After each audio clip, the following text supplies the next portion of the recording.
तो हम लोग शुरू कर रहे हैं इस किताब से जिसका नाम है डॉटर्स ऑफ द सन। तो जैसे अभी सानिया बता रही थी कि जो हम जनरली मुगल हिस्ट्री पढ़ते हैं तो हम ज्यादातर बादशाहों के बारे में पढ़ते हैं जिन्होंने ये डायनेस्टी फाइंड करी, जो हम बाबर से शुरू करते हैं, फिर हुमायूं, जहांगीर, अकबर, शाहजहां, उनकी बातें करते हैं। लेकिन हम उनके साथ जो औरतें जुड़ी हुई थी, क्योंकि किसी भी अगर हम कोई भी तारीख पढ़े तो वो औरतों के बिना पूरी नहीं होती। मसलन अगर हम इस्लाम की ही तारीख पढ़े तो अगर हम सहाबियात के बारे में नहीं जानते तो बात पूरी नहीं होती, बात मुकम्मल नहीं होती। इसी तरह से अगर हम मुगलों की बात करें और उनकी औरतों के बारे में ना जाने तो हम एक बहुत अहम हिस्सा उनके दौर का और उनकी तारीख का खो देते हैं। तो अक्सर जो हम लोगों को एक हमारे दिमाग में पिक्चर बनी हुई है बचपन से, हम मुगल हरम की बात करते हैं या जनाना की बात करते हैं, तो एक वो एक ओरिएंटल इमेज है कि वो एक ऐसी जगह है जहाँ पे औरतें बंद हैं पर्दे के पीछे और वो सिर्फ बादशाह के लिए ही उनकी जिंदगी है और सिर्फ बादशाह की खुशी और उसके लिए वो जीती हैं।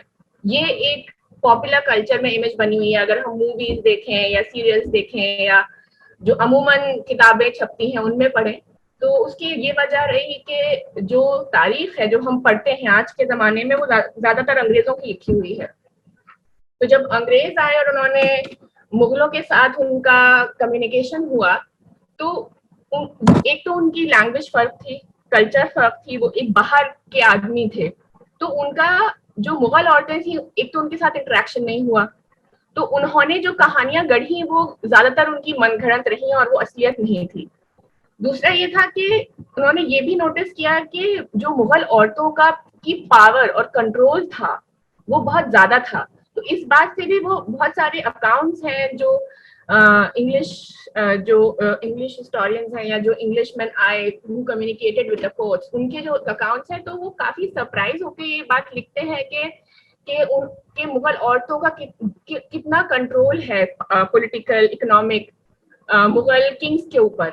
और वो क्योंकि वो ये बात उनके लिए हैरानी का सबब है, क्योंकि इस तरह से उनके यहाँ औरतें नहीं होती हैं।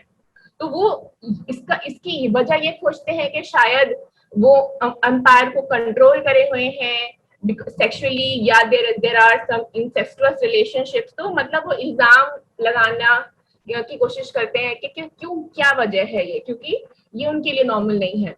तो ये जो औरतें हैं जिनकी बात हम इस किताब में कर रहे हैं, ये अपने वक्त की, जिस वक्त ये लोग जिंदा थे उस वक्त ये अपने जमाने की सबसे ज्यादा पढ़ी लिखी औरतें थी, सबसे ज्यादा पॉलिटिकली पावरफुल औरतें थी और सबसे ज्यादा अमीर औरतें थी। अगर उनको कंपेयर करें हम उनके जो वेस्टर्न काउंटर पार्ट्स थी, जो कि यूरोप में जो औरतें थी वो उनके बराबर पढ़ी लिखी और उनके बराबर ताकतवर नहीं थी। तो इनकी हिस्ट्री के बारे में हिस्ट्री जानना बहुत इम्पोर्टेंट होता है, क्योंकि उससे हम अपनी जड़ों के बारे में जानते हैं, क्योंकि कैसा जमाना था पहले और अब किस तरह से वो किस तरह से बदल गया। तो हम नूरजहां के बारे में जानते हैं कि नूरजहां बहुत ताकतवर औरत थी अपने जमाने की, और उनका किस तरह से जहांगीर के जमाने में उनका पॉलिटिकल पावर थी। लेकिन कई बार शायद हमने ये कहानियां नहीं सुनी होंगी कि वो अपने आप में किस तरह की, उनकी पर्सनालिटी किस तरह की थी, कि वो एक बहुत उनका बहुत हुनर था शिकार में, कि उन्होंने एक बार सिर्फ 6 कारतूस से 4 जो है शेरों का शिकार किया था। ये नूरजहां की पोर्ट्रेट है एज अ हंट्स वुमन। या वो कितनी माहिर थी कपड़ों के मामले में, कि नूरजहां की पर्सनालिटी इस तरह से है कि वो अगर आप किसी भी एरिया का नाम लें तो she was accomplished in that, कि चाहे वो आर्ट्स हो, चाहे वो शिकार हो, चाहे वो एजुकेशन हो, चाहे वो पॉलिटिक्स हो, चाहे वो इकोनॉमिक्स हो। तो ये सब औरतें थी जो कि हर फील्ड में माहिर थी, हर फील्ड में पढ़ रही थी, हर फील्ड में काम कर रही थी।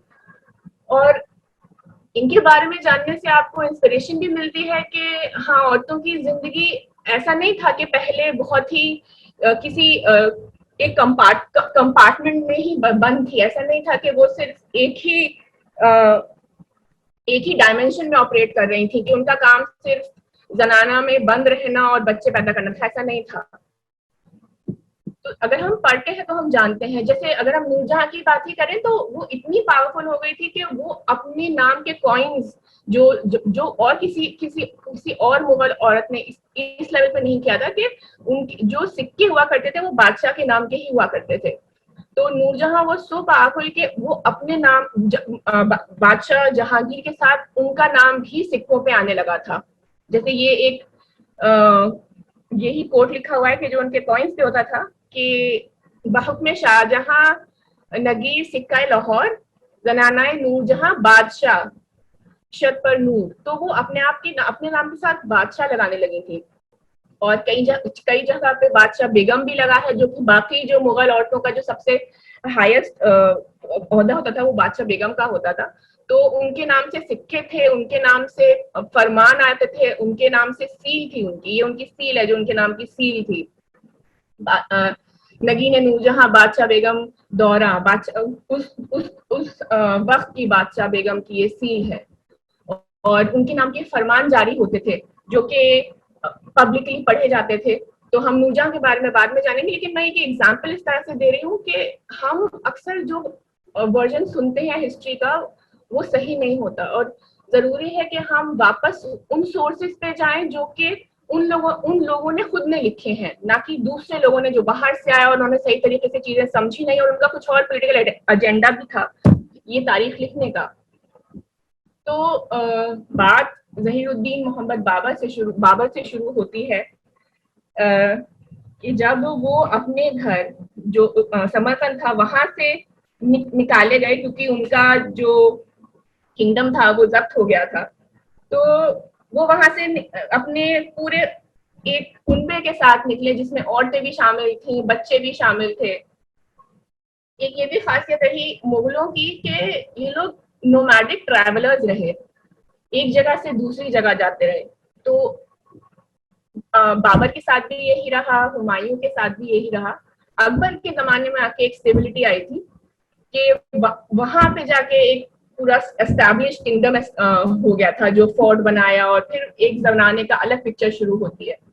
लेकिन बाबर और हुमायूं के जमाने में काफी ट्रैवलिंग रही, एक जगह से दूसरी जगह एक नोमैड्स की तरह जाते रहे। एक ये भी एक बहुत इंपॉर्टेंट बात है नोटिस करने की कि जब औरतें बराबर से हिस्सा लेती हैं किसी काम में, एक स्ट्रगल का माहौल होता है, तो उनकी अहमियत और उनका ओहदा फर्क हो जाता है। और जब वो कहीं सेटल हो जाते हैं और वो इतना एक्टिवली पार्टिसिपेट नहीं कर रही होती, तो एक फर्क हो जाता है। तो ये भी हम देखेंगे कि औरतों में किस तरह से चेंज आना शुरू हुआ। तो बाबर, अगर औरतों की बात करें, मुगल औरतों की बात करें, तो बाबर अपने जो बाबरनामा है उनकी ऑटोबायोग्राफी है, उसमें अपनी दादी की बात करते हैं, एहसान दौलत बेगम। और उनके बारे में लिखते हैं कि उन जैसी बहुत कम औरतें हैं जो कि इतनी हिकमत वाली हैं और इतनी अच्छी प्लानर हैं, और जो ज्यादातर मशवरे हैं वो उन्हीं से लिया करते थे। उसके बाद हम बात करेंगे बाबर की बहन की। ये एक पिक्चर है कि जिसमें बाबर जो है अपने पूरे कुनबे के साथ जो है ट्रैवल कर रहे हैं। एक टैंजेंट है, लेकिन जैसे अक्सर हम लोग ये सुनते हैं कि जो सेंट्रल एशियंस थे या ये जो टर्क्स थे, इन्होंने आके हिंदुस्तान पे कब्जा किया और ये लोग आए वहां से, और कभी हिंदुस्तान से लोग नहीं गए बाहर। एक ट्रोप नैरेटिव है जो अक्सर सुनाई देता है। तो एक मैं हिस्टोरियन का सुन रही थी, लेक्चर सुन रही थी, तो मैं बता रही थी कि जो सेंट्रल एशियन घोड़े थे वो उस वक्त के बहुत माने हुए और मतलब बहुत ताकतवर घोड़े हुआ करते थे, वहां के बहुत फेमस हुआ करते थे, मतलब लोग दुनिया में वहां से घोड़े ले जाते थे।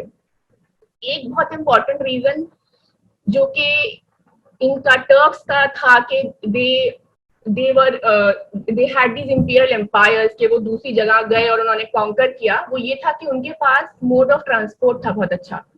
क्योंकि ये जो टेरेन है जिसमें आप सेंट्रल एशिया से इंडिया में दाखिल होते हैं, बहुत पहाड़ी टेरेन है वहां, उसको उसको नेविगेट करना आसान नहीं है। तो जो इंडियन जो ट्रांसपोर्ट था, जो इंडियन घोड़े थे, वो एक तो थे भी नहीं इतने ज्यादा, और जो थे भी तो इस तरह के नहीं थे कि उनकी लार्ज आर्मी जा पाती वहां तक दूसरी एरियाज में, तो वो आपस में ही लड़ते रहते थे इन प्लेन्स में। They did not travel to this landscape, but people from outside, because they had, क्योंकि उनके पास बेटर ट्रांसपोर्ट था, दे सो दे कुड कम। तो ये वाला नैरेटिव कि हम इसलिए अच्छे हैं क्योंकि हमने नहीं किया, ये इतना हिस्टोरिकली एक्यूरेट नहीं है, उसके रीजंस थे।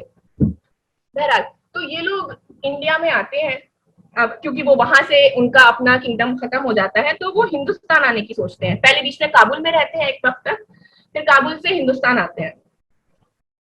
तो जब वो वहां से समरकंद से छूट निकल रहे होते हैं बाबर, तो इनकी एक बहन है खानजादा बेगम जिनका नाम है। तो शहबानी खान ने उनके किंगडम पे कब्जा कर लिया था, और वो ये कहते हैं कि अगर आप चाहते हैं कि आपको हम छोड़ दें और आप यहाँ से सुकून से चले जाएं, तो आप अपनी बहन का हमसे निकाह करा दीजिए। तो वो अपनी बहन का, खानजादा बेगम का, उनसे निकाह करा के इस एक तरह से एक ट्रीटी साइन करके वहां से चले आते हैं उसको छोड़ के। फिर वक्त के साथ क्या होता है कि शहबानी खान जो है उनको खानजादा को डिवोर्स कर देता है, फिर खानजादा की एक दूसरे इंसान से शादी कर लेता है, एक लोअली रैंक ऑफिसर से। और कुछ कुछ अरसा बीतता है, और फिर कुछ पॉलिटिकल चेंजेस होते हैं, और फिर जो नया रूलर होता है वो खानजादा बेगम को वापस बाबर के साथ मिला देता है। तो इस दौरान बहुत सारे पॉलिटिकल चेंजेस यहाँ भी होते हैं। बाबर जब इंडिया में सेटल डाउन होता है तो ही मतलब वो अपने, एक तो हिंदुस्तान में आके हिंदुस्तान की गर्मी जो है मुगलों को बहुत परेशान करती है, तो वो यहाँ पे बाग बनाना शुरू करते हैं, क्योंकि वहां पे उज्बेकिस्तान में ये एक 4 बाग बहुत फेमस हुआ करते थे, बहुत ही ये स्ट्रक्चर्ड बाग है, जिससे हम कहीं भी अगर मुगल आर्किटेक्चर देखेंगे, चाहे वो हुमायूंस टूम हो, चाहे वो ताजमहल हो, तो वहां पे चाहे वो कश्मीर में हो शालीमार बाग हो, तो ये जो बाग है ये सारे 4 स्क्वायर के उसमें होते हैं, कैटेगराइज होते हैं, बहुत ही सिमेट्रिकल, और एक एक घास बिल्कुल स्क्वायर के अंदर। इसको 4 बाग फॉर्म ऑफ आर्किटेक्चर, ये वही उज्बेक आर्किटेक्चर है। तो जब वो यहाँ आते हैं तो उनको ये सब नहीं मिलता है, और बीच में पानी। तो एक ये बहुत ऑब्सेशन रहा है मुगलों का कि जन्नत बनाना जमीन पे, जो अक्सर जो उनके महल और जो उनके फोर्ट्स हैं उसमें भी बहिश्त की बहुत बात आई है, नहर बहिश्त, इस तरह की चीजें। तो वो यहाँ पे आगरा में भी इस तरह के जब तक गार्डन्स और इस तरह के बनाना शुरू करते हैं। फिर जैसे जब खानजादा बेगम वापस बाबर के साथ रीयूनाइट करते हैं, ये पोर्ट्रेट है जिसमें ये दिखा रहे हैं कि ये ऊपर राइट हैंड पे इस खानजादा बेगम और लेफ्ट में बाबर बैठे हुए हैं, उनकी बहन है वो। तो बाबर बहुत खुश होते हैं उनसे मिलके, और इस पोर्ट्रेट का जो डिस्क्रिप्शन है उसमें लिखा हुआ है कि खानजादा बेगम का जो पोस्चर है, उनका हाथ उठा हुआ है, उसमें ये दिखा रहे हैं कि she is in a very powerful position, वो एक पावरफुल जेस्चर कर रही है हाथ अपना ऊपर उठा के। इसमें एक बात जो नोटिस करने की है वो ये है कि एक तरह से वो जो है वो एनिमी के कैंप में ही रह गई थी। जैसे अगर हम सोचें कि हिंदुस्तानी जो कल्चर रहा उसमें अगर औरत किसी दुश्मन के कैंप में छूट जाती है तो उसको इज्जत से अटैच कर देते हैं कि इज्जत हमारी खराब हो गई, या वो जौहर कर लिया करती थी, या इस तरह की चीजें। लेकिन मुगलों में ये चीज बिल्कुल भी नहीं थी कि अगर कोई किसी वजह से कोई दुश्मन कैंप में रह भी गया है तो उससे इज्जत का कोई अटैचमेंट नहीं है सेक्सुअलिटी से किसी की।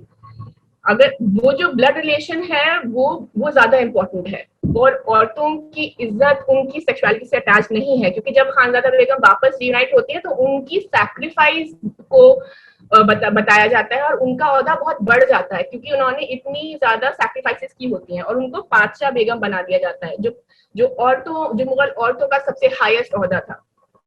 और उसके बाद हुमायूं और अकबर भी उनकी बहुत इज्जत किया करते हैं। तो she is given the highest honours when she is return back to her home. And उसके अलावा औरतों के जैसे अक्सर हिंदुस्तानी कल्चर में औरत की जो अहमियत होती है वो इस बात से होती है कि उसकी शादी हुई है कि नहीं हुई है, उसके लड़के हैं कि नहीं है, लेकिन मुगलों में हम ये देखेंगे कि जो पातशाह बेगम का ओहदा है वो इस बात पे बेसिस नहीं करता है कि वो किन की बीवी है या उनके कितने बेटे हैं या उनकी शादी हुई है कि नहीं है, क्योंकि खानजादा बेगम डिवोर्स थी, उनके बच्चे नहीं थे, ट्वाइस डिवोर्स थी, ट्वाइस विडोड थी, और उनके बेटे भी नहीं थे, but still she is given the highest honours. तो कई सारी चीजें हैं जो आपको सोचने पे मजबूर करती हैं कि जो हमारी फिलहाल की कल्चर है और जो जमाने के साथ चीजें बदलती रहती हैं, तो आप इंटरेस्टिंग है कि आप पहले के लोगों को देखें और जानें कि शायद वो हमसे ज्यादा औरतों को अहमियत दिया करते थे। गुलबदन बेगम जो है वो बाबर की बेटी थी। खानजादा बेगम पे बात खत्म करते हुए ये कहेंगे कि खानजादा बेगम का जो सफर रहा वो काफी मुश्किल रहा, कि पहले वो दुश्मन के खेमे में रह गई, फिर उसके बाद जब वो रियूनाइट हुई काफी सालों बाद, she was 33 when she was reunited, उसके बाद उनको काफी ऑनर मिला, काफी इज्जत मिली, और उन्होंने कई सारी फिर इम्पोर्टेंट चीजें करी। उन्होंने पूरा हाउस होल्ड संभाला। उनकी एक फीस्ट है जो इस किताब में बताई गई है, खानजादा बेगम एंड द मिस्टिक फीस्ट। उसमें क्या है कि उसमें पूरा डिस्क्रिप्शन दिया है कि जो क्योंकि मुगल्स थे तो थोड़े से शौकीन भी थे, तो अक्सर बहुत बड़ी बड़ी दावतें दिया करते थे। तो ये दावत थी, एक शादी थी। तो इसमें डिस्क्रिप्शन, इसमें एक किताब में ये भी खासियत है कि डिस्क्रिप्शन काफी है कि औरतें कपड़े किस तरह के पहनती हैं, वो लोग खाना किस तरह का खाते थे। तो अभी जब ये लोग नए नए आए हैं सेंट्रल एशिया से, तो इनका जो ड्रेसिंग स्टाइल है वो टर्किक है। तुर्की स्टाइल में गरम कपड़े पहना करते हैं, लंबे ऊनी गाउन्स हैं, ढीली ढीली जो है वो ट्राउजर्स हैं, और जो औरतें हैं वो टॉल टर्किश हैट पहने हुए हैं, जिसमें जैसे इसमें भी आप देख रहे हैं कि she is wearing a gown और एक टर्किश हैट पहने हुए हैं। फिर जो कि धीरे धीरे जैसे हिंदुस्तानी औरतों के साथ, जैसे हिंदुस्तानी औरतों का भी निकाह होता है बादशाहों के साथ, तो उनकी कल्चर कैसे करती है, फिल्टर आती है, और किस तरह से उनके कपड़े और उनके खाना पीना वक्त के साथ बदलता जाता है।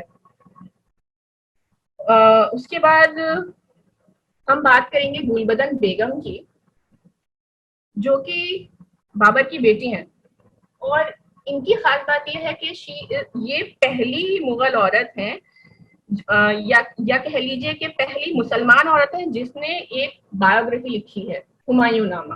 तो ये हुमायूं की बायोग्राफी लिखती हैं अकबर के कहने पे। तो हुमायूं इनके भाई हो गए और अकबर हुमायूं के बेटे हैं। तो अकबर, इनका भी बहुत ओहदा था मुगल हरम में, और अकबर इनसे गुजारिश करते हैं कि आप लिखिए हुमायूं की बायोग्राफी, और फिर वो लिखती हैं। और ये बहुत ही अकम्पलिश्ड औरत थी।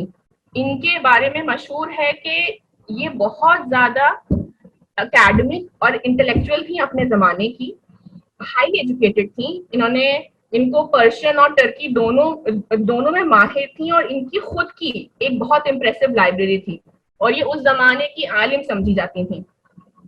और इनकी इस रेपुटेशन की वजह से कि वो एक आलिमा थी अपने जमाने की, अकबर उनसे कहते हैं कि आप बाबर और हुमायूं के दास्तान लिखिए। और जो ये इरा मुखर्जी कहती है कि एक औरत के बायोग्राफी लिखने और एक मर्द के अकाउंट में फर्क होता है, कि ज्यादातर जो मर्दों के अकाउंट्स हैं उसमें हम पढ़ते हैं जंगों के बारे में और उस वक्त पॉलिटिक्स में क्या हो रहा था, और इनके अकाउंट से हमें पता चलता है कि जो अंदर जो फैमिली लाइफ थी, कि बाबर किस तरह से बहुत ही प्यार करने वाले फादर थे, और किस तरह से वो एक डिवोटेड हस्बैंड थे, और जो एक औरत का नजरिया था चीजों को देखने का, जो फैमिली पॉलिटिक्स थी, वो इनकी आपको अकाउंट से पढ़ने को मिलती है। औरतों के रहन सहन के बारे में, उनकी ख्वाहिशों के बारे में, उनके स्ट्रगल्स के बारे में, वो आपको इनके अकाउंट से पढ़ने को मिलती है। तो एक बहुत इंपॉर्टेंट अकाउंट है जो कि इराम खोटी बार बार रेफर करती है अपनी किताब में। इसके बाद ये भी गुलबदन बेगम की ही पोर्ट्रेट है, और ये हुमायूं नामा का एक ब्लर्ड सा पिक्चर है, क्योंकि ये किताब जो है खो गई थी, मतलब अंग्रेजों ने शायद लूट ली थी, और ये बाद में ब्रिटेन में ही किसी के पास मिली, किसी औरत के पास, उन्होंने बताया कि मेरे पास ये किताब है, और इसके कई सारे जो पेजेस हैं वो खो चुके थे। तो इसमें हुमायूं की डेथ का जिक्र नहीं आता है। तो कुछ ही चीजें हमें पता चलती हैं इस किताब से, सारा डिस्क्रिप्शन नहीं मिल पाता है क्योंकि वो किताब पूरी हमारे पास है ही नहीं अवेलेबल। इसी बहुत सारे इस तरह के डॉक्यूमेंट्स हैं जो खो गए हैं और हम उनको नहीं एक्सेस कर सकते जानने के लिए कि मुगल औरतों का असल में क्या रुतबा था। और जितना जान पाते हैं वही काफी इंटरेस्टिंग और काफी आई ओपनिंग है, क्योंकि हमने इस तरह के अकाउंट्स नहीं पढ़े हैं। एक इम्पोर्टेंट बात गुलबदन बेगम की ये भी है कि उन्होंने ये हज पे गई थी, और वो अपनी हुमायूंनामा में डिस्क्राइब करती हैं कि उन्होंने वो हज पे गई जो कि 300 मील था, और बहुत पहाड़ी इलाका, और जो मक्का का रास्ता था, जाहिर सी बात है डिजर्ट्स, और यहाँ से अगर आप जाएंगे तो पहाड़ी इलाके से होके जाएंगे। और वो वहां पे इतनी सारी मुश्किलें उठा के गई, और वहां पे 4 साल के लिए रही, और उसके बाद लौटने में उनका जो उनका शिप था वो शिपरेक हो जाता है, और वो कई महीने तक आगरा नहीं आ पाती हैं। फिर वो फाइनली 7 साल बाद वापस आती हैं, और अकबर फिर उनके लिए बहुत लाविश गिफ्ट्स और उनका बहुत ज्यादा इस्तकबाल करते हैं। तो ये भी एक बात है कि ट्रैवल कर रही हैं औरतें अकेले, मतलब it was a group of women who travelled, और इतनी मुश्किलों के बाद भी, और उनके पास अपने शिप्स हैं, उनके पास अपना डिसीजन लेने की पावर है कि वो किसी से पूछ के, या फिर कोई किसी की मोहताज नहीं है। उनके पास अपनी इकोनॉमिक इंडिपेंडेंस है, अपनी एक राय है, अपना एक रुतबा है, और अपना एक पूरा जो जनाना है, जिस तरह से उसका डिस्क्रिप्शन दिया है कि उसमें लाइब्रेरीज हैं, उसमें आप हर तरह से अपना पर्सनालिटी डेवलप करने की उनके पास अवेलेबिलिटी है।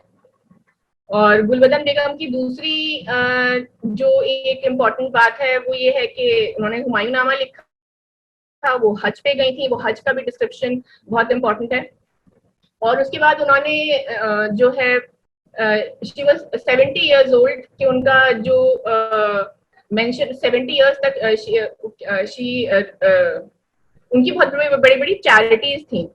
तो उनके बारे में ये डिस्क्रिप्शन आता है कि वो बहुत ज्यादा चैरिटी किया करती थी अपनी बूढ़ी उम्र तक। और इसी के साथ मैं इनका डिस्क्रिप्शन खत्म करूंगी, और फिर अब आगे बढ़ते हैं दूसरे फेज पे, जिसमें हम बात करेंगे अकबर के जमाने में किस तरह से थोड़े से चेंजेस आना शुरू हुए। क्योंकि अभी तक ये बात हो रही थी कि जो औरतें थी वो इनके साथ मूव कर रही थी, मुगल एम्परर्स के साथ। बाबर क्योंकि कॉन्स्टेंटली मूव पे था, फिर हुमायूं भी कॉन्स्टेंटली मूव पे था, शेरशाह सूरी का बीच में दौर आया, तो और काफी मूवमेंट्स रहे और इधर उधर जाना रहा।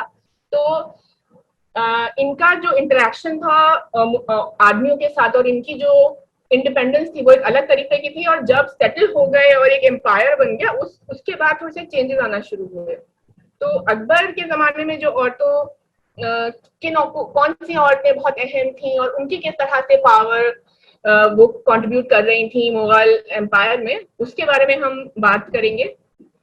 ये बस एंड करते हुए, ये गुलबदन बेगम की टूम्ब है जो कि गार्डन ऑफ बाबर में शी वाज बेरिड इन काबुल, अफगानिस्तान। हम जो पार्ट एक्सप्लेन करने वाले हैं वो माहम अनगा and the river of milk. ये जो एक साल की उम्र से लेके 20 साल का जो उम्र अकबर की रहती है, जब वो बालिग होते हैं, उस दौरान माहम अनगा का रोल क्या होता है उनकी परवरिश में, उनको एक तरह से जो पॉलिटिकल सिनेरियो और हर तरह से एक तरह गाइडेंस किस तरह से मिलती है, उसमें माहम का बहुत बड़ा रोल है। क्योंकि माहम जो है वो फोस्टर मदर हैं अकबर की, और 1 साल की उम्र से उनके साथ रहती हैं, और उनको मतलब पूरी तरह से ख्याल रखती हैं। और फोस्टर मदर का जो एक हिंदी में क्या था हमको ध्यान नहीं आ रहा है। दूधी माँ। हाँ, हम्म। तो उसमें ये जो रोल है फोस्टर मदर का, वो रॉयल फैमिलीज में उस वक्त के दौर में ये बहुत अहम होता था, क्योंकि बच्चे बच्चे बच्चे को संभालना ये हर वक्त माँ बाप का काम नहीं होता था, क्योंकि ऑब्वियसली वो मुगल थे, तो उनके और भी कई सारी चीजें जिम्मेदारियां थी। अगर वो जिसमें उनका ज्यादा वक्त जाया होता था और ध्यान ज्यादा जाता था, तो ऐसा था कि जो बच्चे थे उनको उनको उनकी देखभाल के लिए, उनकी परवरिश के लिए जो बहुत करीबी, जो बहुत भरोसेमंद औरतें हुआ करती थी, उनको उनको सौंपा जाता था, ये जिम्मेदारी दी जाती थी कि परवरिश उनकी करें। और उन्हीं में अकबर के हिस्से में जो ये जिम्मेदारी, अकबर को पालने पोसने की जिम्मेदारी जिनके हिस्से में आई थी वो माहम थी। और ईरा ने ये भी लिखा है कि वो कौन औरतें हुआ करती थी जो ये जिम्मेदारी जिनको दी जाती थी। तो ऐसी औरतें जो खास तौर से मेंशन किया है कि एकदम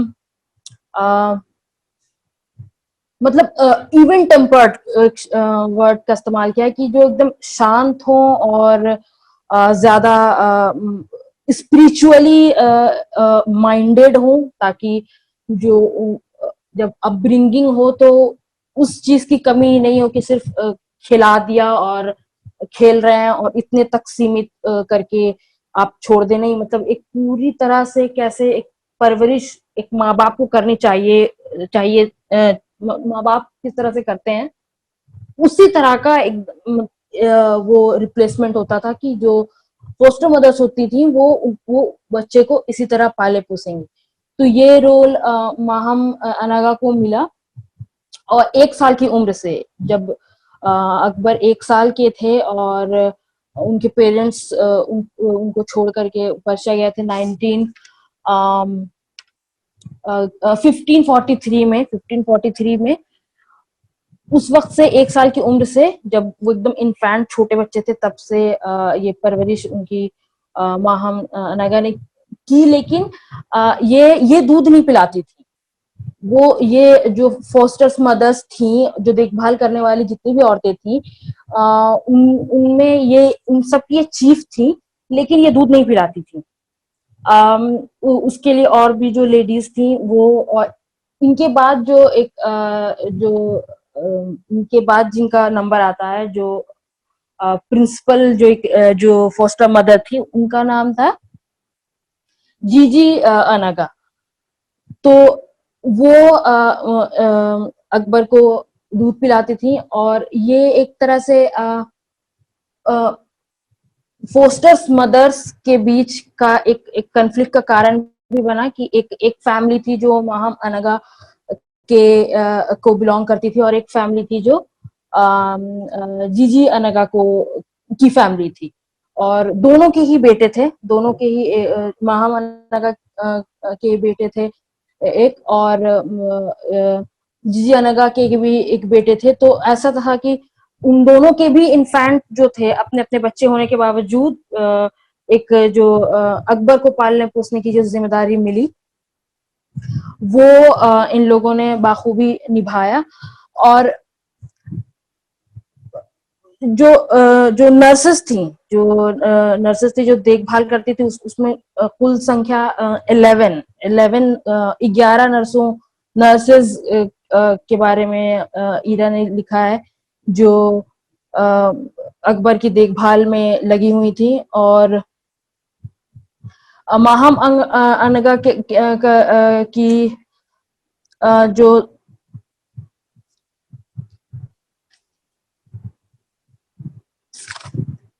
माहम अनगा के जो बेटे थे अधम, उनको उनको इन द एंड अकबर ने मारा, क्योंकि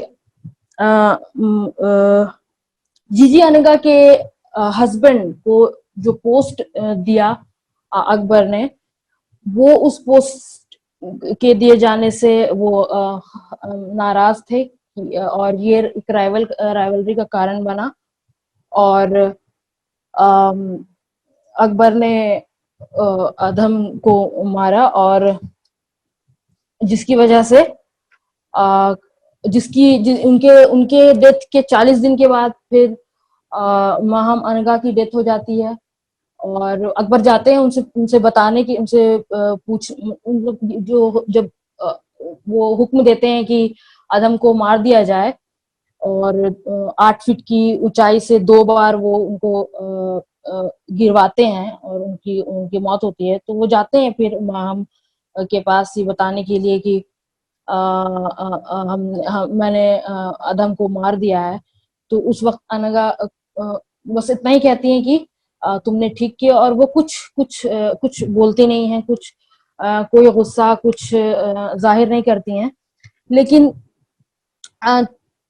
इस उनके उनके बेटे की मौत के 40 दिन के बाद उनकी भी मौत हो जाती है और और ये कि मतलब किस तरह से ये जो पूरा पावर का जो पूरा खेल चल रहा था पोस्ट को लेकर के कि कौन कौन सा पोस्ट किसे मिलेगा जब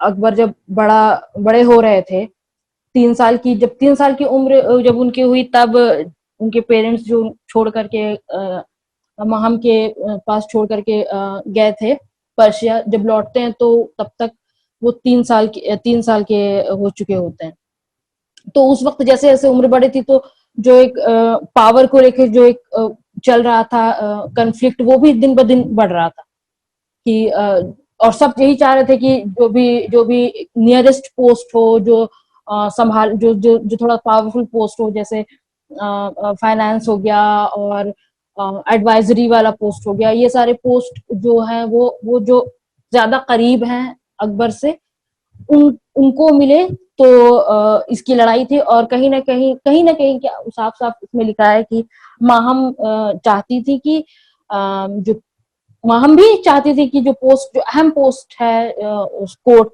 में अकबर के इस पूरे निजाम में वो उनके फैमिली को जाए लेकिन ये मतलब ये नहीं हुआ और कन्फ्लिक्ट इसलिए भी हुआ क्योंकि जब अकबर थोड़े सियाने हुए और उनको लग रहा था कि जब वो उनको पावर की जब समझ आने लगी कि किस तरह से मतलब हमको पावर कैसे संभालना है और किस तरह से मैनिपुलेट नहीं होना है तो वहां पर फिर ये हुआ कि माहम कहीं पर अगर वो कुछ जो एक तरह से अपना कुछ पॉलिटिक्स या अपनी कोई राय एकदम उस तरह से जाहिर नहीं कर पा रही थी वो थोड़ी दब जा रही थी क्योंकि अकबर को चीजें समझ में आने लगी थी तो ये भी एक रीजन बना कि थोड़ा डायमेंशंस जो था वो काफी चेंज हुए और और दूसरी बात ये कि इन सब चीज के बावजूद जितने जो पावर को लेकर के जो भी राइवलरी चल रही थी उन सब के बावजूद भी कुछ जो भरोसेमंद लोग थे और जिनसे अकबर मुतासिर थे वो सब उसकी वजह से आपस में रिश्ते भी बने जैसे जैसे अकबर की जो नर्सेस थी उनकी शादियां और ये सब जो था वो वो सब आपस में दरमियान जो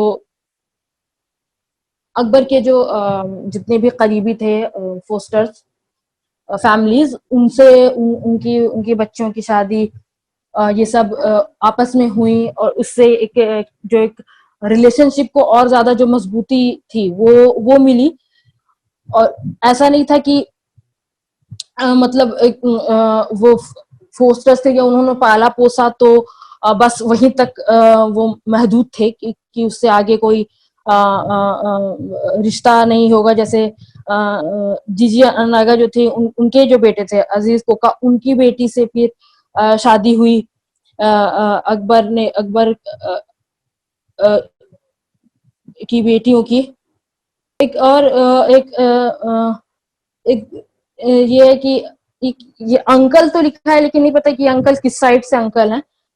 तो जब थ्रू आउट, जब जितने भी टर्मोइल्स और कन्फ्लिक्ट पैदा हो रहे थे उस वक्त, उसमें ये था कि अनागा जो थी वो माहम जो थी, माहम अनागा जो थी वो एक पल के लिए भी अकबर को कभी छोड़ती नहीं थी, भले जो भी मैनिपुलेशन, जो भी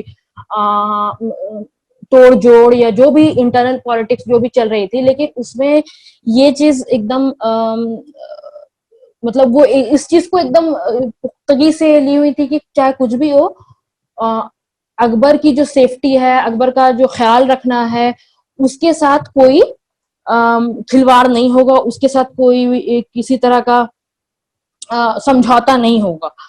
तो तो जब अकबर को जब उनके अंकल कामरान जब वो होस्टेज बनाते हैं काबुल में, उस वक्त ताकि और कि हुमायूं जो है वो उनके ऊपर किसी भी तरह का अटैक ना करें, हेवी कैनन्स का अटैक ना करें। उस वक्त भी माहम ने अकबर की सेफ्टी के लिए वो पूरा ख्याल रखा और ये कोशिश की कि किसी भी तरह से अकबर को कुछ ना हो। और ऐसा हुआ। गुलबदन जो है वो लिखती हैं कि इसकी वजह से ऐसा हुआ कि हुमायूं ने फायर नहीं की, क्योंकि कैसे करते, डेफिनेटली उनके बेटे थे। तो माहम अनगा जो थी वो अकबर को वहां से काबुल से हिंदुस्तान वापस आने तक पूरा हमेशा साथ उनके रही, हमेशा उनका पूरा ख्याल रखा। कभी भी उनको किसी भी तरह का हालांकि जो पावर को लेकर के वो अपने बेटे के लिए सोच रही थी कि एक ज्यादा से ज्यादा जो एक ऊंचा पद है वो मिले, इसके बावजूद भी कभी भी वो ये समझौता नहीं कर रही थी कि किसी भी तरह अकबर को नुकसान पहुंचे। तो जो दो फैमिली जो अकबर के जो इर्द गिर्द थी, जो जिनसे उनका खूनी रिश्ता नहीं था, वही जो फोस्टर मदर जो उनको पाल पोस के जो बड़ा करने वाली थी, और जो बदलते हुए जो पॉलिटिकल सिनेरियो था, और अकबर की वो गद्दी पर बैठने वाले थे और जिम्मेदारी संभालने वाले थे। तो उस दौरान जो पूरा जो शिफ्ट हो रहा था, तो एक फैमिली तो हो गई माहम अनगा की, और उसमें उनके बेटे थे अदम खान, उनके दामाद हुए शहाबुद्दीन, और उनके हस्बैंड हुए नदीम कोका। और एक दूसरी फैमिली जो थी, जो फोस्टर मदर की जो फैमिली थी, वो जीजी अनंगा थी। उनमें उनके हस्बैंड थे शमसुद्दीन अत्का खान और उनके बेटे अजीज कोका। तो जो ये जो दो फैमिली थी, इन दोनों फैमिली के बीच काफी ज्यादा राइवलरी हुई। और एक वक्त ये आया कि जो क्योंकि जिम्मेदारी मिली इनको पालने पोसने की इतना ज्यादा, कि जीजी अनंगा जो थी उनके ऊपर ये भी इल्जाम लगा कि वो जादू टोना करती हैं अकबर के ऊपर। बाकी जो औरतें थी और भी जो उनकी देखभाल में जो लगी हुई थी कि जादू टोना करती हैं ताकि अकबर जो है सिर्फ उन्हीं का दूध पिए और किसी का दूध ना पिए। तो इस तरह का माहौल बन रहा था कि अब जो जितना क्लोज हो रहा था अकबर से, उतनी ही एक दूसरे को डर लग रहा था कि फिर, क्योंकि अगर जिसकी जितनी क्लोजनेस बढ़ी, इसका मतलब है कि उसको जो पावर मिलने वाला है वो ज्यादा हो जाएगा। जब शमसुद्दीन अदगा खान जो जीजी अनागा के जो हस्बैंड थे, तो उनको वकील बनाया गया, और ये पोस्ट माहम अनगा को ना दे करके उनको दिया गया। तो एक तरह से माहम अनगा को बुरा लगा कि ये जो पोस्ट था वो उनको मिलना चाहिए था, वो उसकी हकदार थी। लेकिन मतलब उसके बाद फिर ये हुआ कि इस पोस्ट के मिलने के बाद फिर ये हुआ कि इन लोग दोनों जो फॉस्टर फैमिलीज थी, इनके बीच का जो दरार था वो एकदम क्लियर हो गया। और इसी की वजह से शमसुद्दीन अत्का खान को अधम खान ने, यानी कि माहम जो है, माहम के जो बेटे हुए अदम खान, उन्होंने जीजी अनगा के हस्बैंड को वकील बनाए जाने की वजह से मार दिया। और उसकी वजह से जब उन्होंने अदगा खान, शमसुद्दीन अदगा खान को जब मारा, तो उसकी वजह से फिर अकबर ने अदम खान को मारा। और इस तरह मतलब एक एक एक बहुत ही दर्दनाक एंड हुआ इनकी जो फैमिली का जो एक जो कन्फ्लिक्ट था उसकी वजह से, कि जीजी जो थी उनके हस्बैंड मारे गए और माहम के बेटे का डेथ हुआ। और उसके बाद फिर माहम खुद 40 दिन के बाद वो उनकी डेथ हो गई। और मिर्जा अजीज कोका, जीजी अनागा के जो बेटे थे मिर्जा अजीज कोका, उनके साथ अकबर का जो रिश्ता था वो काफी अच्छा था। वो कई बार अकबर की जो भी उनका जो डिसीजन होता था उसके तरफ क्रिटिकल भी होते थे और साफ खुले तौर पर वो अपनी राय रखते थे। लेकिन कभी भी अकबर उनको इसके उनकी गुस्ताखी नहीं समझते थे कि वो हमको कैसे रेक्टिफाई कर सकते थे। और वो हमेशा ये बात कहते थे कि बिटवीन मी एंड अजीज, यानी कि मेरे और अजीज के बीच में एक रिवर ऑफ मिल्क है, मतलब एक दूध का दरिया है जिसको हम पार नहीं कर सकते। क्योंकि जो अजीज कोका की जो माँ थी, उन्होंने अकबर को अपना दूध पिलाया था, तो इस वजह से दोनों के बीच का रिलेशन बहुत टेंडर था, बहुत अच्छा था। और अकबर की जो दो बेटियां थी उनकी शादी मिर्जा अजीज कोका के बेटे से हुई। और जो वेट नर्सेस थी उनको उनके बेटों को जो पोस्ट था अकबर के कोर्ट में, वो काफी अच्छा और ऊंचा मिला। तरह मतलब जो फोस्टर रिलेशनशिप था वो था तो बहुत अच्छा कि इतना पाला पोसा और इतनी मोहब्बत और सब कुछ था। लेकिन फिर भी वो उसका जो सेटअप था वो एक पॉलिटिकल सिनारियो के अंतर्गत ही था, मतलब विद इन पॉलिटिकल सिनारियो था। तो इसकी वजह से जो क्लैश और कंफ्लिक्ट इतना ज्यादा हो रहा था कि मतलब कि कब क्या होने वाला है, कौन किसको मार देगा, कौन किसके करीब चला जाएगा, वो बहुत अनसर्टेन था। और इसी वजह से जो पूरा एंड हुआ महाम अनगा का जो डेथ हुई, वो उसी दर्द का एक उसी दर्द से हुई कि इतना पाल पोस कर बड़ा करने के बावजूद भी इन दी एंड उनके बेटे मारे जाते हैं। और फिर आखिर में वो भी इस दर्द को लिए, हालांकि वो कंप्लेन नहीं करती हैं कि अकबर से कि उन्होंने ऐसा क्यों किया, लेकिन कहीं ना कहीं वो जो एक दर्द था वो लेकर उनकी भी डेथ हुई। तो ये था पूरा तो नहीं, लेकिन हाँ एक मोटा मोटी एक खाका माहम अनगा का, जो अकबर के साथ थॉरली रही, उनको पाला पोसा, उनके जो एक पॉलिटिकल जो दखल थी काफी ज्यादा थी। और काफी करीब से उन्होंने अकबर का उरूज देखा जब वो अडल्ट हो रहे थे और किस तरह से सब पॉलिटिकल पूरा शिफ्ट हो रहा था, पावर गेम, और आपस में फिर कंफ्लिक्ट कैसे इन फोस्टर्स फैमिलीज का हुआ और उसके एवज में जो चीजें निकल कर आई। तो ये इतना बस माम अनगा के बारे में और जीजी अनगा के बारे में। एक्चुअली मुझे एक खास बात इस किताब की ये लगी है कि ऐसा नहीं है कि वो सिर्फ पकड़ पकड़ के औरतों के बारे में बता रहे हैं। उन्होंने मुगल हिस्ट्री पूरी ट्रेस करी है, बाबर से लेकर औरंगजेब तक, और वो हिस्ट्री भी साथ साथ में बताती जा रही है कि चीजें कैसे बदल रही हैं, कौन पावर में आ रहा है, कैसे पावर में आ रहा है। ये सब चीजें साइड बाय साइड चल रही है और एक पैरेलल यूनिवर्स जो औरतों का अक्सर इस हिस्ट्री में मिसिंग होता था उसको इंक्लूड किया गया है। तो जैसे कि सना ने बताया खानजादा बेगम की सबसे रिमार्केबल चीज मेरे लिए ये थी कि पर्शिया से लेकर दिल्ली तक वो कुछ लोगों के साथ बस ट्रैवल करी, और ये इतना बड़ा डिस्टेंस है और उस टाइम में इतने रेडर्स होते थे।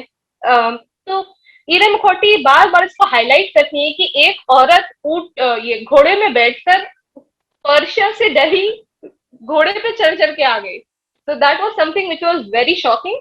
और कभी ठंड पड़ रही है अफगानिस्तान की, कभी यहाँ की गर्मी पड़ रही है, एंड उसके बाद भी वो आई।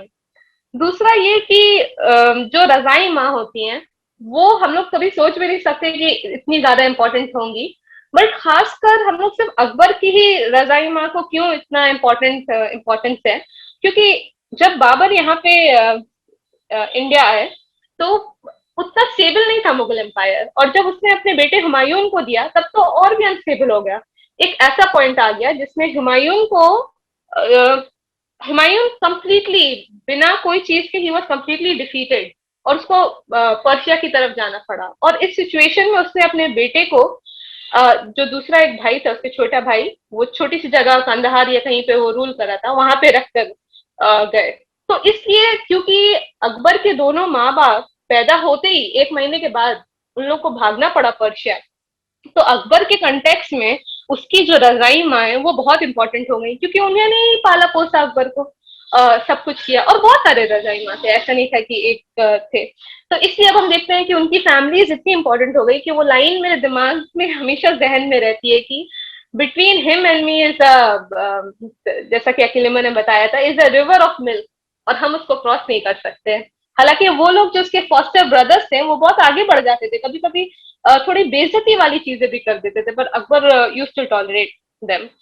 वैसे ही जब अकबर एक बार स्टैब्लिश हो गया और उसके बाद जहांगीर और उसके बाद शाहजहां, जो मेरा पार्ट है, तो शाहजहां के टाइम में Mughal empire was at its peak, in sense कि उससे ज्यादा रिच कोई एम्पायर नहीं था दुनिया का। तो यू कैन इमेजिन किस तरह के उसकी बात हो रही है कि ये वो टाइम था जब ताजमहल बना, ये वो टाइम था जब पीकॉक थ्रोन बना, जब लाल किला बना। बहुत ज्यादा पैसा, बहुत ज्यादा ट्रेड, बहुत ज्यादा रेवेन्यूज आते थे। और इस टाइम में आप इमेजिन करिए शाहजहां की सबसे चहीती बीवी मुमताज महल की सबसे बड़ी बेटी जिसका नाम था जहान आरा, और उससे 3 साल छोटी बेटी रोशन आरा। अब ये ऐसे लोग हैं कि इनके पास पैसे की कोई कमी नहीं है, शोहरत की कोई कमी नहीं है, और इज्जत की कोई कमी नहीं है।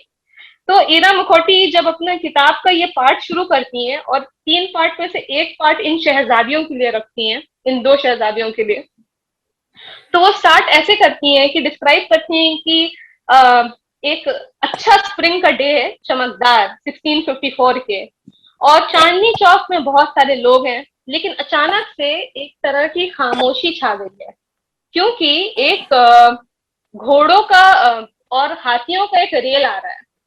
और यहाँ पे तो वो इमेजिन कर रहे हैं कि देखिए हाथियों की लाइन लगी है, फिर घोड़ों की लाइन लगी है, फिर हिजड़ों की लाइन है, और सब ये चिल्ला रहे हैं होशियार होशियार, और जो लोग हैं वहां पे उनको पीछे कर रहे हैं, और ये लोग अपने हाथ में चांदी की लकड़ी लिए हुए हैं, जिससे ये लोग कह रहे हैं लोगों को कि पीछे रहो पीछे रहो। और जहां से ये लोग गुजर रहे हैं वो एक बाजार है जिसमें तुर्की, Italian, Portuguese, French, Persian, Armenian, ये सब लोग दूर दूर से आ रहे हैं, बाजार कर रहे हैं, चीजें खरीद रहे हैं। और इस बीच में कुछ लोग हैं जिनका सिर्फ ये काम है कि वो इतर और अगरबत्ती को लेकर आगे चलते रहें, ताकि जो इंसान हाथी पर बैठा है उसको अच्छी खुशबू आए। और एक औरत है जिसको सिर्फ यही काम है कि हर बार हाथी जब आगे बढ़ता है तो वो बोले बिस्मिल्लाह, शहजादी जहानारा बेगम बिस्मिल्लाह, उसका सिर्फ काम ही ये है। तो इस तरह की ग्लोरी की बात हो रही है। और जब हम जहानारा बेगम की बात करेंगे तो देखेंगे कि बहुत कुछ उन्होंने किया। फर्स्ट ऑफ ऑल उनको जो तनख्वाह मिलती थी वो उनके सारे भाइयों से ज्यादा थी, पूरी जिंदगी जो उनको तनख्वाह मिली है। उनके 2 पानी के जहाज थे, और उनका नाम लिया, जब तक कि वो बादशाह बेगम नहीं बनी उनको बेगम साहिब बोलते थे, तो उन्होंने अपने जहाज का नाम रखा था सहीबी।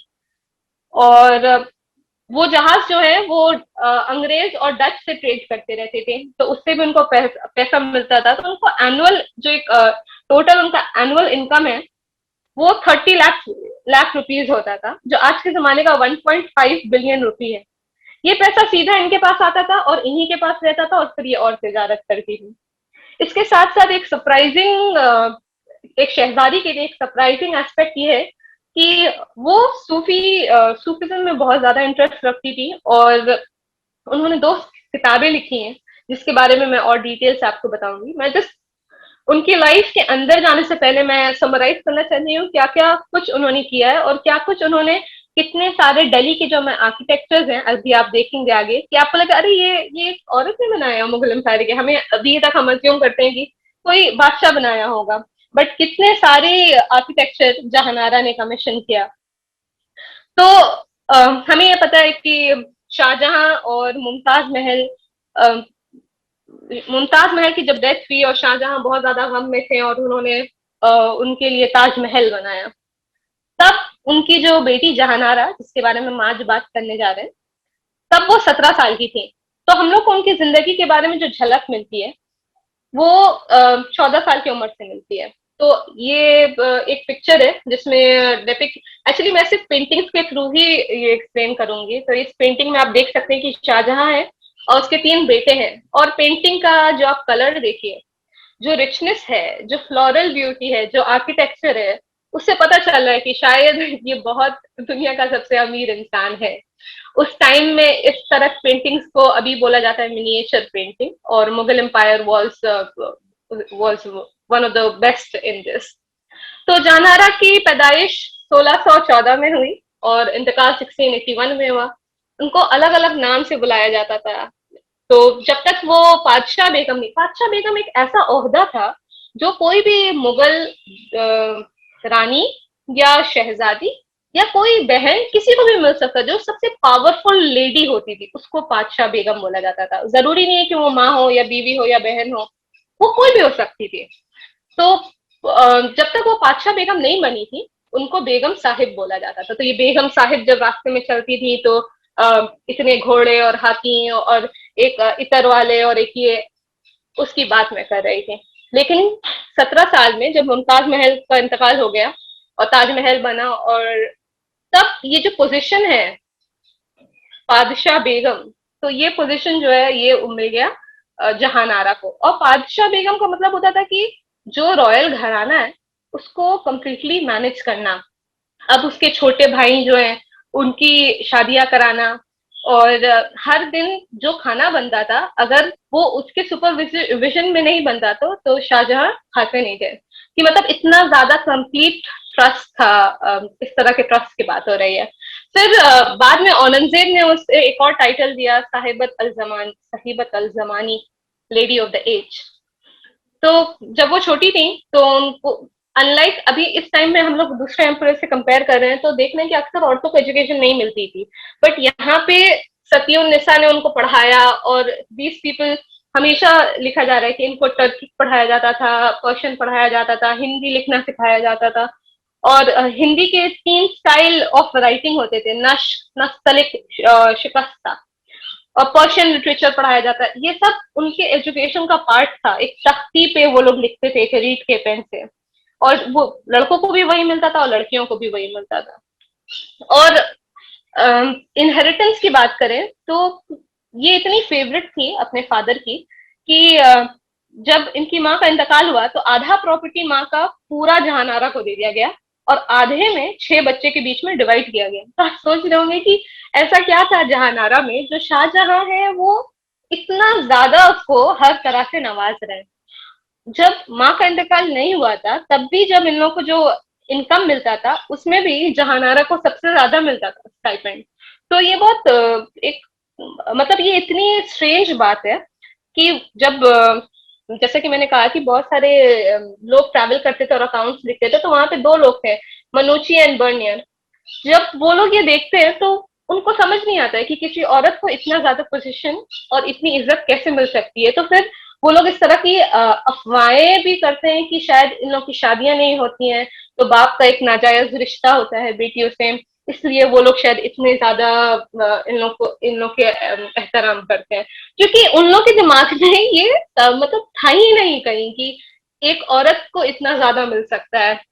और उनका पोजीशन ऐसा था बहुत सारे कोर्ट में। फर्स्ट ऑफ ऑल उनको बोला जा उनको एक टास्क दिया गया था, keeper of the imperial seal, जो हर चीज में क्या बोलते हैं, तुहरा जो लगता है वो उनके पास से रहता था। तो हर जो फरमान है उसका तुहरा जो है वो जहानारा लगाती हैं। और इनके पास बहुत ज्यादा, जैसे मुमताज महल का ज्यादातर जो जैसे आप इससे अंदाजा आप ऐसे लगाएं कि जो ताजमहल बना था उसमें 50 लाख रुपए लगे थे एक ताजमहल के बनने में। और इनकी जो एनुअल इनकम होती थी वो थी 30 लाख रुपए। तो ये है कि ताजमहल जो एक बहुत ही अलग मॉन्यूमेंट था, उसमें जितने पैसे लगते थे उससे थोड़ा से कम उनको हर साल मिलता था।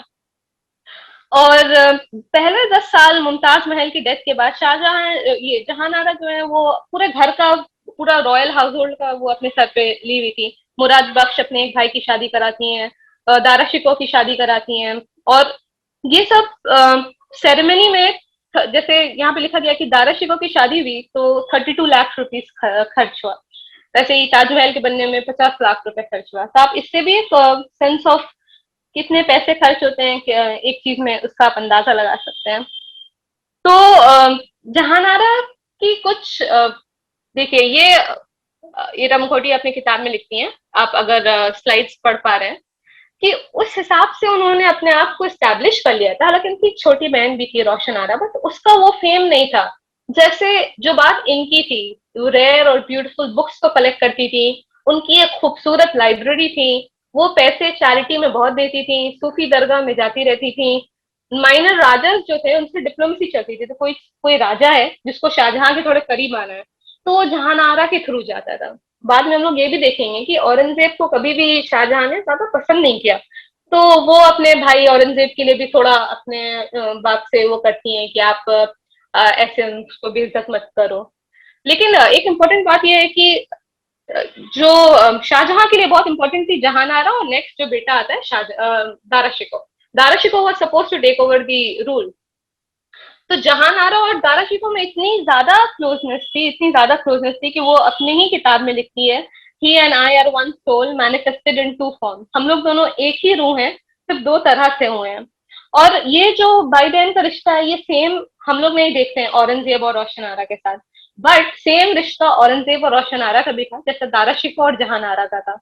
तो जब औरंगजेब तख्ती पलटता है अपने बाप की, और ही इज द फर्स्ट, अभी तक क्या हुआ कि बहुत सारी लड़ाई चल रही है एम्पायर को लेने के लिए, भाई भाई को मार रहे हैं, लेकिन अभी तक इससे पहले एक बार भी ऐसा नहीं हुआ कि बाप जिंदा हो और कोई बेटा ले ले। औरंगजेब पहला इंसान था जो बाप के जिंदा होते हुए क्योंकि ये अफवाह फैल गई थी कि वो बहुत ज्यादा बीमार है, तो ही टुक ओवर द एम्पायर। और ये रोशन आरा की मदद से उसने किया, क्योंकि जहानारा और दारा शिकोह हमेशा एक साथ रहे, और रोशन आरा जो है वो खत भेजती थी और औरंगजेब को बताती रहती थी। तो ऑल्सो मतलब जब हम लोग बुक पढ़ रहे हैं तो हमें डायनेमिक्स पता चल रहा है कि क्या क्या चलता रह रहा है साथ में। एक इम्पॉर्टेंट चीज जो बहुत ही स्ट्रेंज है कि कितनी क्लोज थी जहानारा चिश्तिया और कादिरिया सेक्ट से। तो जब वो 20 साल की थी तो उन्होंने लिखा कि मेरे दिल के कोने में चिश्तिया जो सेक्ट है उसकी मतलब खूबसूरती मेरे दिल में बस गई थी। और उनको सबसे पहले सूफिज्म से उनके ही भाई दारा शिकोह ने ही इंट्रोड्यूस किया। जब दारा शिकोह की पहली बेटी मर गई थी तो उसको इतना ज्यादा गम हो रहा था कि उस गम से 4 महीने तक नहीं निकल पाया। तो जब कोई भी डॉक्टर इलाज नहीं कर पाया, जब शाहजहां ने शेख मियां मीर से कहा कि कुछ करने, और उन्होंने यहाँ पे वो अपनी किताब में खुद लिख रही है जहानारा कि उसने अपना हाथ लिया, दारा का हाथ लिया, और 1 हफ्ते के अंदर जो है मेरे में कोई बीमारी नहीं बची थी, कोई गम नहीं बचा था। और मतलब ये इतना स्ट्रेंज है कि कितने डिटेल में पीर के उसमें वो जाते हैं और बताते हैं कि जहानारा खुद बता रही हैं कि हम जो है सबसे पहले अपने पीर से कश्मीर में मिले। और ये चिश्तिया जो पीर होते थे, इन्होंने लिखा है कि जो उन लोग के दिल में बहुत ज्यादा औदा था इसके लिए, चिश्तिया शेख के लिए, क्योंकि वो अकबर से रिलेटेड थे, लेकिन वो लोग सामने नहीं आते थे, वो अपने आप को सेक्यूटेड रखते थे। तो जहानारा का जो इंटरेक्शन हुआ वो कादिरिया ऑर्डर से हुआ, और उस टाइम मुल्ला शाह बदाख्शी जो है वो कादरिया ऑर्डर में थे, और ये लोग ने काफी टाइम कश्मीर में स्पेंड किया। और जहानारा अपनी किताब में उन्होंने 2 किताबें लिखी हैं, और ये जो आपको स्लाइड दिख रहा है इसमें जहानारा जो ट्राइंगल है वहां पे वो अपना साइन करती हैं किताब लिखने के बाद। तो उन्होंने 2 किताबें लिखी हैं। सबसे पहली किताब इन्होंने ये लिखी है पर्शियन में, मोइनुद्दीन चिश्ती के ऊपर, और उसका टाइटल है मुनिसुल औरा द कंपेनियन स्पिरिट्स। और मतलब लोग लिटरेरी ब्यूटी में इस किताब की मिसाल देते हैं कि इतनी खूबसूरती से ये लिखा हुआ है। तो जब ये मतलब 10 साल के बाद जब इन्होंने अपने सारे भाई भाई बड़े हो गए, शादी वादी हो गई, तब ये सूफिज्म की तरफ थोड़ा इनका बहुत ज्यादा ही रुझान हो गया। और इस किताब के अंदर ये लाइन है जो उन्होंने लिखा हुआ है, और जिसमें ये शेख मोइनुद्दीन चिश्ती की जो बातें हैं उनको वो डिटेल में लिख रही हैं कि वो ऐसा बोलते हैं। वो अपने सपने के बारे में भी लिख रही हैं, आज में हम अपने महबूब के इतने करीब हैं, आज मैंने ये देखा, मैंने अपने कैसे सपने देखे, ये सब के बारे में she is continuously explaining.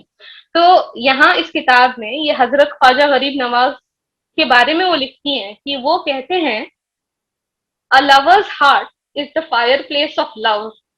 Whoever gets close to it gets burned. For no fire is bigger than the fire of love. When streams flow, they create a sound. And when the streams join a river, the sound of stream is no longer audible. Similarly, when a quester meets the ultimate, he remains silent and his enthusiasm for the material world fades out.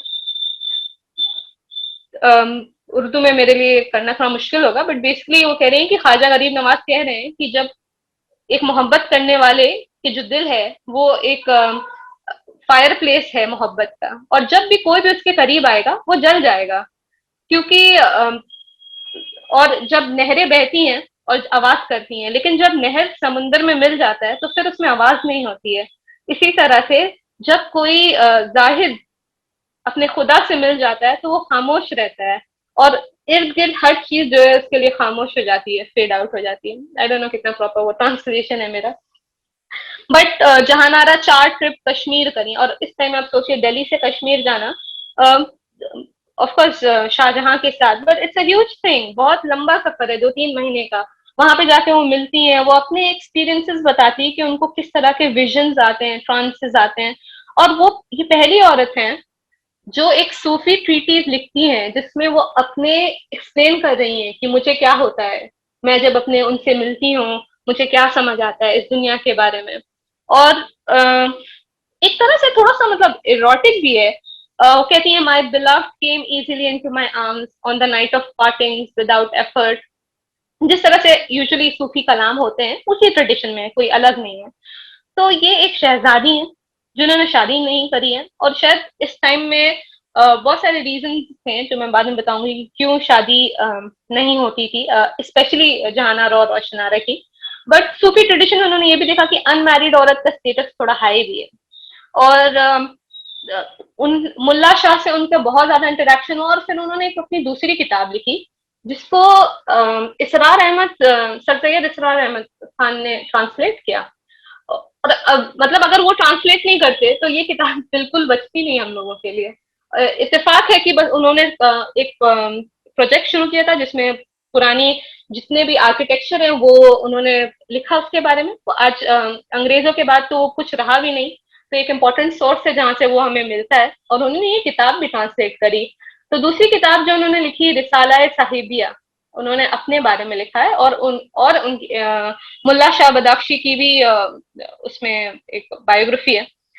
और एक तो मतलब I think ये पढ़ ही के समझ आएगा जिस हिसाब से शी हैज डिस्क्राइब।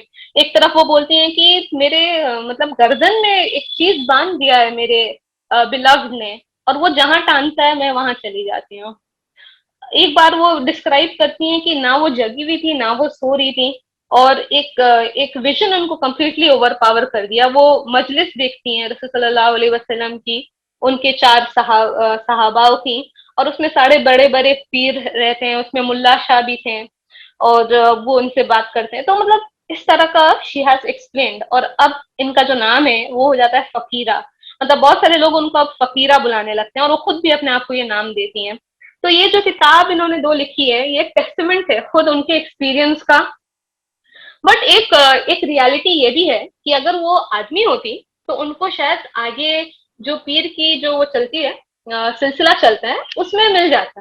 बट वहां पे वो खुद लिखते हैं, मुल्ला शाह बोलते हैं कि क्योंकि वो एक औरत है, वो उनको नहीं दे सकते हैं, आई मीन वो उनको नेक्स्ट पीर नहीं बना सकते हैं। This was very clear. और ये इसका उनपे काफी इफेक्ट भी होता है, क्योंकि वो इतना ज्यादा सांस रोकने वाला मेडिटेशन, ये सब एक्सट्रीम तरह की चीजें करना और एसोसिएट करना, और वो बहुत खुश रहती हैं इन चीजों से, कहती हैं कि सिर्फ दारा शिको और हम ही हैं जो पूरे टिमरड लाइट में इन चीजों को समझ पाए हैं, और कोई समझता नहीं है। और वो काफी पैसे खर्च करती है इन लोगों के लिए, मस्जिदें भी बनाती हैं, हर मस्जिद में एक जनाना सेक्शन होता है। तो जैसे उनके जो पीर थे मुल्ला शाह बदाख्शी, उनके लिए उन्होंने मस्जिद बनाई। और मस्जिद के साथ, मस्जिद तो अब रही नहीं, ना ही इसकी कोई तस्वीर है, लेकिन जब उनका इंतकाल हुआ तो उन्होंने उनके लिए वो टोम बनाया, और आप फोटो में देख सकते हैं कि ये कश्मीर में है ये टोम, और ये कितना खूबसूरत होगा अपने टाइम पे। ये फोटो देखकर सिर्फ ये लगता है, अभी तो उसकी बस ऐसी ही हालत है। बहुत सारे आर्किटेक्चर जो जहानारा ने बनाए वो अब तक नहीं रहे हैं, बस वो किताबों में ही इंसान पढ़ रहा है। At the same time Shahjahan जो है वो इस वक्त सोचता है कि अब हम आगरा में नहीं रहेंगे, अब हम शाहजहानाबाद बनाएंगे, जो दिल्ली में होता है। तो किला मुबारक, रेड फोर्ट, लाल किला बनता है यहाँ पर। और जहानारा सोचती है कि अब यहाँ पर, क्योंकि आगरा में उनके काफी आर्किटेक्चर रह चुके हैं, ये जामी मस्जिद, जैसा कि बाद में आपको लगेगा ये छोटा वर्जन है जामा मस्जिद का, जामी मस्जिद उन्होंने बनाई आगरा में, जहानारा ने। फिर ये बनाया, एक और मस्जिद बनाई। तो उन्होंने सोचा हम क्या कर सकते हैं जब फादर बना रहे हैं शाहजहानाबाद और वॉल्ड सिटी। तो आज जो हम लोग चांदनी चौक सुनते हैं, वो जहानारा ने उसको प्लान किया, उसकी बुनियाद रखी, और वो अपने टाइम में इतना खूबसूरत था, वो आज के चांदनी चौक से आप नहीं मिलाइए। ये एक पेंटिंग उस टाइम की नहीं है, उसके बहुत बात की है, अंग्रेजों के टाइम की ये पेंटिंग है, जिसमें दिखा रहे कि चांदनी चौक में जो बाजार लगते थे, वहां पे हर तरह से दूर दूर से लोग आते थे। एक नहर बीच से बहती थी, उसके दोनों तरफ पेड़ की दो लाइनें होती थी। और ये भी एक उसका एग्जाम्पल है। आज का Chandni Chowk is very different, but हम लोग ये नहीं सोचते कि जहानारा अभी वो she around 34 years of age, और ये सब पेंटिंग कह रही हूँ, ये सब आर्ट एंड आर्किटेक्चर वो अब कमीशन करना शुरू कर रही है, बिकॉज ऑब्वियसली उनके पास पैसे की कोई कमी नहीं है। उनका एनुअल अलाउंस और उनको जितने तोहफे मिलते थे, जो सूरत का पोर्ट था गुजरात में वो उनका था, तो उससे जो आमदनी आती थी वो ही बहुत ज्यादा होती थी। इसके साथ साथ बहुत सारे गांव जो हैं, फरजहारा, सफापुर, दोराहा, पानीपत, ये सब उनके जिम्मे में था, तो ये सब से रेवेन्यू आता था, तो पैसे का तो कोई ये नहीं था। और तो ये चांदनी चौक बनता है, और चांदनी चौक को बहुत खूबसूरती से डिस्क्राइब किया जाता है, मतलब we can't even compare it with what it is right now. और इसी टाइम में अकबरबादी बेगम, उन्होंने भी बहुत सारे फैज बाजार करा, और उन्होंने भी मस्जिद बनाई, ईरा मुखौटी ये सब लिखती हैं अपनी किताबों में। और सिर्फ चांदनी चौक नहीं, चांदनी चौक के एक एंड में एक कारवान सराय बनाए, और उस टाइम का जो बर्नियर है वो इतना, उसको देखकर वो कहता है अरे पेरिस में तो ये सब कुछ फैसिलिटी नहीं है, हम लोग को इतनी मुश्किल होती है। तो मतलब सोचिए, हम लोग जैसा आज पेरिस को समझते हैं, वैसा उस टाइम का शाहजहानाबाद था। और ना औरतों के ओहदे और ना आर्किटेक्चर कोई कंपैरिजन में नहीं था वहां और यहाँ के, क्योंकि वहां से जो लोग आ रहे हैं वो दंग रह जा रहे हैं खूबसूरती को देखकर, चाहे वो कारवान सराय जो वो बनाती हैं उसकी हो, या चांदनी चौक की हो। जहाँ पे कारवान सराय वो बनाई थी, अब तो वो रहा नहीं है, वो टाउन हॉल बन गया, जिसकी फोटो मेरे स्लाइड में है, जो ब्रिटिशर्स ने टोटली इसको हटा के उस पर एक नया आर्किटेक्चर बना दिया। और इसी तरह से एक पब्लिक बाथ बनाती हैं जहाँ पे लोग नहा सकते हैं। वो मतलब लोग उनको बहुत चाहने लगते हैं उसके वजह से, क्योंकि वो बहुत सारे लोगों के लिए बहुत आसानी हो जाती है। तो उन्होंने, अब हम लोग ये देखते हैं कि उन्होंने अभी तक 2 किताबें लिख चुकी हैं, रिसाला साहिबिया, और क्या नाम था पहले वाले का, मोइनुद्दीन चिश्ती रहमतुल्लाह अलैह की जो बायोग्राफी थी, मुनिस अल अरवा। अब इन्होंने 2 किताबें लिख चुकी हैं, बहुत सारे आर्किटेक्चर बना चुकी हैं। औरतों के लिए अभी एक इंसिडेंट ऐसा आता है जिसमें वो अपने बाप को आके बोलती हैं कि यहाँ फला औरतें जो हैं वो थोड़ी तकलीफ में रह रही हैं, तो उनके लिए पैसे थोड़ा सा करती हैं। हर चीज जो बनाती हैं उसमें एक जनाना सेक्शन बनाती हैं। कुछ कुछ औरतें सिर्फ कुछ कुछ मस्जिदें सिर्फ औरतों के लिए बनाती हैं। तो मतलब किताब पढ़ के एक अलग फील आती है जो आप पहले बिना पढ़े नहीं समझ पाएंगे कि अरे मतलब क्या कुछ अलग ही ओहदा, एक अलग ही प्रोमिनेंस, एक अलग, शायद ये इसलिए भी कि ये लोग रॉयल विमेन थी, हमें नहीं पता कि उस टाइम की नॉर्मल औरतें किस तरह से जिंदगी बिताती थी, बट जो उनके अकम्पलिशमेंट्स हैं that is way too much.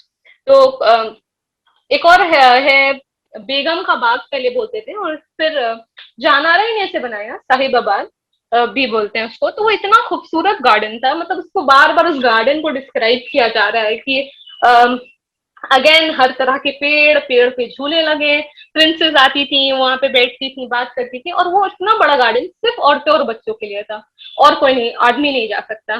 तो वो बेगम का बाग जो है बाद में अंग्रेज आए तो उसका नाम कंपनी बाग हो गया, और फिर बाद में जब क्वीन का रूल हुआ तो फिर क्वींस गार्डन हो गया, और वहां पे कभी पंखों का मेला लगता था।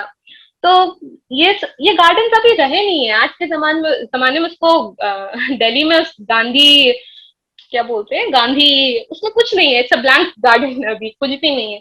बट उस टाइम में जब इस गार्डन को डिस्क्राइब किया जाता है कि प्रिंसेस घूमती थी और फाउंटेन्स होते थे, और ये सब जानारा ने बनाया था। अच्छा, ये सारी चीजें मैं बता रही हूँ, उस टाइम में रोशन आरा भी थी, बट उसकी बड़ी बहन का प्रेजेंस इतना रेडियंट था कि उसके शैडो में ही वो हमेशा रही, और हमेशा एक दिल में एक बिटरनेस भी रहा कि कभी उनको वो अहदा भी नहीं मिल पाया। तो हमेशा वो औरंगजेब को सपोर्ट करती रही कि औरंगजेब जब पावर में आएगा तो रोशन आरा बादशाह बेगम बन जाएंगी। और कहीं ना कहीं मतलब औरंगजेब और जहान आरा का भी अच्छा ही रिश्ता दिखाया है कि उन लोग में लेटर्स एक्सचेंज होते थे। वो अपने फादर को उनके लिए थोड़ा प्लीड भी करती थी, बट दारा शिकोह ही को चाहती थी वो हमेशा की मतलब उनका फेवरेट भाई था दारा शिकोह, तो वो हर तरह से दारा शिकोह को ही सपोर्ट करती थी, और औरंगजेब को बोलती भी है कि तुम क्या सोच रहे हो करने का, ये तो इस्लाम के खिलाफ भी है और रसूल सल्लल्लाहु अलैहि वसल्लम के खिलाफ भी है, बड़े बेटे को ही बनना चाहिए। इस तरह का भी हम देख रहे हैं। अभी जो मैं बाग के बारे में डिस्कस कर रही थी, उस बाग के अंदर सिर्फ एक घर दिखाया गया, ये बाग नहीं है, बाग के अंदर एक छोटा सा घर है, तो वो ये उसकी पेंटिंग है जो आप स्लाइड में देख सकते हैं। मैं बहुत डिटेल में नहीं जाऊंगी, बट इस टाइम में दारा शिकोह जो है वो एक अलग ही अपनी दुनिया में थे। वो मजमाउल बहरेन लिख रहे थे, जिसका मतलब होता है दो ओशंस का मिंगलिंग। जो सूफी टेक्स्ट पढ़ रहे थे और हिंदू टेक्स्ट पढ़ रहे थे, और उपनिषद पढ़ के देख रहे थे कि उसमें खुदा की वैदानियत का कहाँ पर जिक्र है, और उससे मिला के वो एक किताब लिख रहे थे, मजमाउल बहरेन। तो हम लोग ये देख सकते हैं कि मतलब शाहजहां के टाइम में दारा शिकोह में वो लड़ने वाली चीज नहीं थी, बट वो आर्ट, आर्किटेक्चर, सेम ये सब चीजें थी। तो बहुत इजीली जो है जब फादर की तबीयत खराब होती है, तो औरंगजेब अभी तक हमेशा दूर रहता है, डेक्कन में रहता है, तो वो आके he takes over. And Dara Shikoh की एबिलिटी भी नहीं होती है लड़ने की, ऑलवेज इनटू किताबें लिखना, ये करना वो करना। तो very quickly I am just going ahead. जैसा कि सना ने बताया कि हैरम हम लोग सोचते हैं कि एक छोटी सी जगह है जहाँ पे सिर्फ नाचने गाने के लिए औरतें होती हैं, लेकिन हरम मस्जिदुल हरम वाले हरम से आया है, जहाँ पे हर गलत चीज जो है वो प्रोहिबिटेड है, उस वाले आइडिया से आया है। और ये एक तस्वीर है जिसमें हरम के अंदर जो रानियां हैं वो चेकर्स गेम खेल रही हैं। तो हरम में हर तरह के लोग होते थे, जैसे अब कोई बड़ा जनरल है, उसकी बीवी बच गई है, जनरल का इंतकाल हो गया वॉर में, तो वो हरम के अंदर आ जाती थी और वो रहती थी उसकी हिफाजत में। बूढ़ी औरतें भी होती थी, विडोल्स होते थे, बहुत सारा, मतलब हरम बहुत बड़ा होता था और बहुत तरह के लोग होते थे, और सब लोगों का उसके अंदर एक ना एक उनको काम दिया गया होता था। तो हम लोग जिस हिसाब से हरम को एक इरोटिक सेक्सुअलाइज्ड वे में देखते हैं, it was not that at all. और ये बुक पढ़ने के बाद ये चीज बहुत ही ज्यादा क्लियर हो जाती है। एक ट्विस्ट ऑफ बहुत ही स्ट्रेंज और बहुत ही जहां नारा, आप अब सोचिए इस तरह के ऐशो आराम में रह रही हैं, तो उनके जो कपड़े हैं वो सबसे फाइनेस्ट ऑफ सिल्क हैं, और और जब कपड़े को पूरे इत्र में डुबो के निकाला जाता था, पहनने के लिए। और आप सोच सकते हैं कि अगर कोई कपड़ा है जो सिल्क है और इत्र में डुबोगे तो कितना ज्यादा फ्लेमेबल होगा, आग लगने का कितना चांस होगा। और ऐसे ही एक केस हुआ जिसमें जहानारा जा रही थी और हॉलवे से उनको आग लग गई और उनको बहुत ज्यादा बर्न हो गया, इतना कि वो रिकवर नहीं हो पा रही थी। और इस टाइम में शाहजहां की हालत ऐसी हो गई थी कि दर्शन होता था, जो भी किंग रहता था वो अपना दर्शन कराता था। वो इतने हम में थे अपनी बेटी के पूरे आग लगने और प्रोबेबली काफी डिग्रीज के बर्न थे उसके बाद, कि वो झरोका में नहीं आते थे दर्शन के लिए। और हर तरफ से लोगों को बुलाया जाता था, फिजिशियंस हील नहीं कर पा रहे हैं, सूफीज को बुलाया जा रहा है, तंत्रीज को बुलाया जा रहा है कि कोई ना कोई हील कर दे।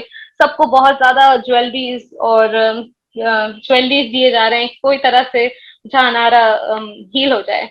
और finally she does get healed. But इसके बाद by then Aurangzeb has already, उसके बाद औरंगजेब टेक्स ओवर और 8 साल के लिए वो इम्प्रिजन रहती हैं। और ईरा मुखर्जी बहुत ब्यूटीफुली ये डिस्क्राइब कर रही हैं कि जिस हिसाब से, एक्चुअली मेरे स्लाइड्स और नहीं चल सकते, मेरा लैपटॉप डिस्चार्ज हो गया है काफी देर से, यहाँ पे लाइन नहीं है, मेरे थोड़े और स्लाइड्स हैं। पर ईरा मुखर्जी बोलती हैं कि जिस हिसाब से उन्होंने एक चादर पहना हुआ था खूबसूरती का, जब उनको कैद में रखा जाता है आगरा में, उसी हिसाब से उसी दिन वो उस चादर को उतार देती हैं और एक आम जिंदगी जीने लगती हैं जिसमें सिर्फ वो अपने बाप के ख्याल रख रही हैं। तो ओह नो स्लाइड। तो हाँ, 8 साल के बाद 8 साल के बाद शाहजहां का इंतकाल हो जाता है और औरंगजेब जब वापस आता है तो वो इंस्टेड की इस बीच में दारा शिकोह को भी मार चुका होता है। और ज्यादातर लोग ये सोचेंगे कि उनके दिल में बहुत, जहानारा के दिल में बहुत ज्यादा गम होगा कि बाप को भी मार चुके हैं और क्लोजेस्ट भाई को भी मार चुका है। बट एक सरप्राइजिंग टर्न है कि वो सबसे इतने ज्यादा खूबसूरती से वो डेकोरेट करती हैं पूरे महल को और उनको बेस्ट ज्वेलरीज देती है औरंगजेब को। और तब औरंगजेब उसको वापस ले जाता है और उसको एक अलग घर देता है और रोशनारा के बदले वापस उसको पातशाह बेगम बना देता है। तो ये जिंदगी रही है। जैसे हम नूरजहां के बारे में देखिए, थोड़ा सा पीछे जाना पड़ेगा सबको अभी हम, क्योंकि एक जनरेशन आगे चले गए थे, लेकिन अभी एक जनरेशन थोड़ा सा फिर पीछे आना पड़ेगा, थोड़ा सा ये डिस्टर्बेंस हो गया। लेकिन नूरजहां जैसे हम सब जानते हैं जहांगीर की बीवी थी, लेकिन उनसे अगर शुरुआत से अगर उनकी जिंदगी देखी जाए तो उनके पेरेंट्स जान बचाकर क्या है तेहरान से इंडिया आए थे अकबर के कोर्ट में, और यहाँ पे एज ए रेफ्यूजी यहाँ पे इन्होंने रहना शुरू किया। और क्योंकि नूरजहां के जो पेरेंट्स थे, असमत बेगम उनकी माँ और मिर्जा गयास बेग उनके वालिद जो है काफी एजुकेटेड थे, काफी कल्चर्ड मैन थे, तो उस वजह से उनको एक क्या है ओहदा दिया गया और उनको 300 घोड़े 300 हॉर्सेस से क्या है अकबर ने उन्हें नवाजा था। और यहीं पर क्या है यहीं इंडिया में नूरजहां ने अपनी क्या है परवरिश पाई, वो बड़ी हुई और एट द एज ऑफ 17 साल की जब थी, उनका असली नाम मेहरुन्निसा था जो उनके वालिदैन ने उनको दिया था। नूरजहां तो बाद में उनका टाइटल बना। तो मेहरुन्निसा की शादी 17 साल की उम्र में अली खुली नामी एक शख्स से हुई जो एक पर्शियन मर्सनरी था, और उसको क्या है शेर अफगान का खिताब सलीम मिर्जा ने दिया था जो कि जहांगीर था। क्योंकि वो बहुत ही अच्छा क्या है अपना शॉट लगाते थे, बहुत ही इनका जो भी निशाना रहता था बहुत अच्छा होता था, और इन्हीं के साथ नूरजहां ने क्या है तीरंदाजी करना क्या है शूट करना बहुत अच्छी तरीके से सीखा है। क्या है जहांगीर बाद में नूरजहां के बारे में लिखते हैं कि Nurjahan was such a good marks woman. वो इतना अच्छा निशाना लगाती थी कि बिल्कुल 6 शॉट में उन्होंने 4 क्या है टाइगर्स या लायंस को क्या है मार गिराया और एक भी शॉट मिस नहीं हुआ। तो उनकी तारीफ करते हुए बहुत फख्र से क्या है ये जहांगीर अपने जहांगीरनामा में लिखते हैं। और उनकी क्या है अपनी पहली शादी से मेहरुन्निसा यानी नूरजहां की एक बेटी थी जिसका नाम लाडली था, और लाडली के पैदा होने के 3 साल बाद वो उनके शौहर का इंतकाल हो गया और वो बहुत ही यंग एज पे क्या है विडो हो गई। और क्योंकि अभी जैसे सानिया ने बताया कि मुगल कोर्ट का ये था कल्चर था कि जो भी नोबल मैन होते हैं, जो भी लोग होते हैं, उनकी अगर बेवा औरतें हैं, बच्चे हैं, विडोज हैं, तो ये ये क्या है जनाने में लाई जाती थी, ये मुगल क्या है हाउस होल्ड का हिस्सा बन जाती थी। तो मेहर उन्निसा और लाडली भी जो है इनकी जो बेटी थी, मुगल हाउस होल्ड में इन्होंने क्या है वो वहां पे आ गए, और वहां से क्या है इन रुखैया बेगम जो कि अकबर की एक सीनियर मोस्ट सर्वाइविंग वाइफ थी, अकबर का तो इस वक्त इंतकाल हो चुका था, तो वो उनके क्या है जेरे उस खिदमत में आ गई। उन्निसा क्या है रुखैया बेगम की इतनी अच्छी कंपेनियन बन गई कि वो हर बार उनके साथ पाई जाती थी, और रुखैया बेगम उनको बहुत चाहती थी और हमेशा उनको क्या है अपने साथ रखती थी, और दोनों एक दूसरे के बहुत अच्छे कंपेनियन बन गए थे। तो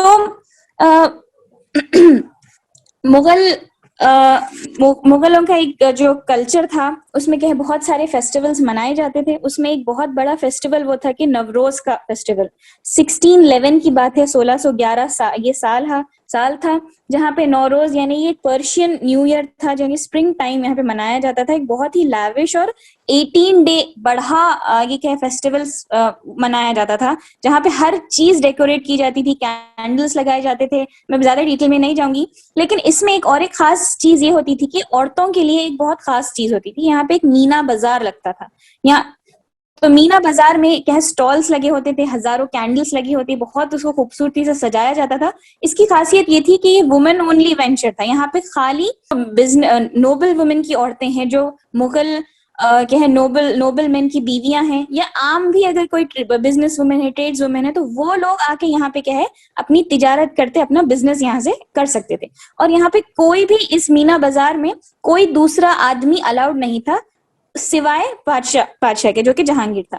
तो यहीं पे जहांगीर ने क्या है नूरजहां को यानी मेहर उन्निसा को देखा, क्योंकि यहाँ पे कोई आदमी अलाउड नहीं था, तो वो बहुत अनवील्ड रहते थे, बहुत अच्छा ड्रेसअप करके वो वहां पे आते थे। तो यहीं पर क्या है जहांगीर ने मेहर उन्निसा को देखा, और उनकी ब्यूटी से, उनके चार्म से, ग्रेस से वो इतना इम्प्रेस हुए कि विदिन 2 मंथ्स, ये मीना बाजार के विदिन 2 मंथ्स उन्होंने क्या है नूरजहां से शादी कर ली, मेहर उन्निसा से शादी कर ली, और उनको खिताब दिया, उनको टाइटल दिया नूर महल के नाम से। नूर महल यानी लाइट ऑफ द पैलेस। और फिर कुछ ही महीनों के बाद क्या है उनका नाम, सॉरी बाय 1616 5 इयर्स के बाद उनका नाम नूर जहां हो गया, यानी लाइट ऑफ द वर्ल्ड, ये दुनिया का नूर है। तो इन दोनों की क्या है कोई औलाद नहीं थी, और ये नूर महल और नूर जहां भी किस चीज से मिरर कर रहा था, क्योंकि जहांगीर का भी एक टाइटल था Nuruddin, light of the faith, ईमान की नूर, तो उससे इनका क्या है नाम मिरर कर रहा था। और कुछ ही क्या है सालों के बाद ये इतना इनका स्ट्रॉन्ग होल्ड हो गया था, इतना ये इन्फ्लुएंशियल लेडी बन गई थी कि ये खुद अपने क्या है रॉयल फरमान जो है शाही फरमान ये जारी किया करती थी, और उनका अपना खुद क्या है सील उस पे होता था। और ये इनके नाम से, जैसे अभी हमने पहले अभी बोला, सना मैंने भी बोला और सानिया ने भी बोला कि इनके नाम से सिक्के क्या है मिंट किए जाते थे। और ये एक ऐसी औरत थी, ना सिर्फ एक पावर होल्ड करती थी बल्कि बहुत बड़ी एक बिजनेस वुमेन थी। ये बहुत ज्यादा अपने आप को ट्रेड में इन्वॉल्व रखती थी। इन्होंने क्या है बहुत सारे चीजों को, बहुत सारे बिल्डिंग्स कंस्ट्रक्ट किए, और यहाँ तक कि जब भी कोई बादशाह आता या कोई मैन ऑफ इम्पोर्टेंस अगर आता तो ड्रम्स बीट किए जाते थे। तो ये one of the few women, एक एक्सेप्शनल केस था कि जब नूरजहां भी आती तो उनके क्या है इस्तकबाल में, उनके वेलकम में क्या है ड्रम्स बीट किए जाते थे। और ऐसा भी वक्त होता था कि जब ये क्या है एक जाली से, ये बालकनी से क्या है जो नोबल मैन हैं उनको अपनी बात बताती थी, उनको हुक्म किया करती थी पर्दे के पीछे से। बट सबसे ज्यादा जो इन्होंने जिसमें सबसे ज्यादा महारत हासिल की वो था उनका इंटरनेशनल ट्रेड, जिसमें बहुत ज्यादा क्या है वो बहुत ज्यादा सक्सेसफुल थी। और उसी का क्या है उसके पास जो वेल्थ आता था, जो भी वेल्थ आता था, वो वेल्थ क्या है वो चैरिटी के लिए इस्तेमाल करती थी, लोगों में क्या गरीबों में चीजें बांटने के लिए इस्तेमाल किया करती थी, बिल्डिंग्स को स्पॉन्सर किया करती थी, शादियों को ऑर्गेनाइज करती थी, और क्या है लोगों को गिफ्ट भी दिया करती थी। और इतने अजीम ग्रेट स्केल पे ये होता था कि शायद ही किसी मुगल औरत ने इस स्केल पे किया होगा। फॉर एग्जाम्पल इसमें हम ये देखेंगे कि शाहजहां क्या है दक्कन से विक्टोरियस आता है कि बहुत, अगर डिटेल में नहीं जाऊंगी, कि मलिक अंबार जो बीजापुर का सुल्तान था, तो उसने क्या है वो बहुत बार बार अटैक कर रहा था, तो लेकिन उस वक्त उसको हराया भी नहीं गया, लेकिन उसको चुप बिठाया गया कि वो अब से कुछ अटैक नहीं करेगा। तो वो जब वापस आता है अपने घर शाहजहां, तो नूरजहां एक बहुत ही लाविश फीस्ट तैयार करती है, बहुत बड़ी दावत ये देती है, और शाहजहां को एक रोब्स ऑफ ऑनर देती है, और इतने क्या है उनको एक पगड़ी, एक टर्बन देती है जो पर्ल्स से भरी होती है, एक वेस्ट बेल्ट देती है जो पर्ल्स से भरा होता है, और हॉर्सेस देती है जो जिसके ज्वेल्ड क्या है सैडल्स होते हैं, और हाथी देते हैं, और यहाँ ये तो शाहजहां का हो गया। फिर उनके बीवियों को, उनके बच्चों को, यहाँ तक कि उनके सर्वेंट्स को भी क्या है ये क्लॉथ देती हैं, और बहुत सारा अच्छे से क्या है इनका इस्तेमाल करती हैं। और ये सब करने के लिए उसको 3 लाख रुपए की जरूरत, क्या है 3 लाख रुपए खर्च करती है, जो कि आज के 15 करोड़ रुपए होते हैं। और ये एक ऐसी लेडी बन गई थी कि एक लस्ट्रस सिंबल बन गया था। ये जो है एक नूरजहां एक ऐसी एक इन्फ्लुएंशियल लेडी बन गई थी, एंड शी कमांडेड पीपल। ये इनका इतना क्या है, ये इन्फ्लुएंशियल लेडी बन गई थी। अब हम आगे जैसे जाएंगे, तो एक सर थॉमस रो जो कि एक इंग्लिश एम्बेसडर था, वो लिखता है कि मैं वो बहुत अस्टोनिश्ड हो गया था, बहुत हैरान हो गया था कि यहाँ पे औरतें जैसे नूरजहां हैं, मरियम उज़ ज़मानी हैं, ये अपने खुद के शिप्स क्या है ओन करती हैं, ये इसके मालकिन हैं, और उसके जरिए क्या है ये ट्रेड कंडक्ट करती हैं। ये क्या है नूरजहां जब ट्रेड कंडक्ट करती थी वो मिडिल ईस्ट और अफ्रीका में कंडक्ट करती थी। और वो ये भी लिखता है कि हम उसको वो जो चीजें अजीब दिखी उसने वो लिखा कि यहाँ पे फीमेल गार्ड्स का भी क्या है एक तरीका उसने देखा जो कहीं और उसने नहीं देखा था। तो फीमेल गार्ड्स थी जो क्या है मैनली वेपन्स लिए खड़ी होती थी बादशाह को प्रोटेक्ट करते हुए, उसने लिखा। और ये लिखता है कि असल में मुगल जहांगीर के वक्त क्या है वो एक रॉयल फरमान, exclusive rights to trade complete उसके पास नहीं थे, उसके लिए क्या है वो बार बार क्या है उसको डिक्लाइन किया जा रहा था। लेकिन वो बाद में रियलाइज करता है कि जो असल पावर है वो नूरजहां के हाथ में है। अगर मैं इसको प्लीज करूंगा, मैं नूरजहां को प्लीज करूंगा, अगर इसका दिल मैं जीत लूं तो क्या होगा, मुझे क्या है एक्सेप्ट किया जाएगा ऑफिशियली। तो वो फिर वहां से क्या है कोशिशें करता है नूरजहां के भाई आसिफ खान के थ्रू कोशिशें करता है, फिर भी क्या है उसकी कोशिशें कंप्लीटली कामयाब नहीं होती, लेकिन ही गेट्स सम राइट्स, और सूरत में पहली एक इंग्लिश फैक्ट्री खड़ी हो जाती है। और वो ये भी लिखता है कि मैंने ये देखा कि यहाँ पे औरतों को एक इंग्रेडिएंट या बस एक चीज की तरह क्या है यहाँ पे ट्रीट नहीं किया जाता, बल्कि ये खुद एक अपने आप में एक क्या है अपनी एक हैसियत रखती है, एक पोजीशन रखती हैं। थॉमस क्या है सर थॉमस रो ये लिखता है, ये ट्रेड भी करती है अपने शिप्स के जरिए, फिर बोर्ड्स भूटान से, बंगाल से आते हैं, उसके ऊपर वो ड्यूटीज भी कलेक्ट करती है। वहां पे क्या है इनके ऑफिसर्स ने क्या है अपने सराय बना लिए थे, और सराय के जरिए वहां पे क्या है वो रुक कर जो भी माल वहां पे आता था, जो भी गुड्स वहां पे आते थे, उसके क्या है टैक्सेस वो कलेक्ट करती थी। और वो जो टैक्सेस आते थे वो पैसा फिर अपने क्या है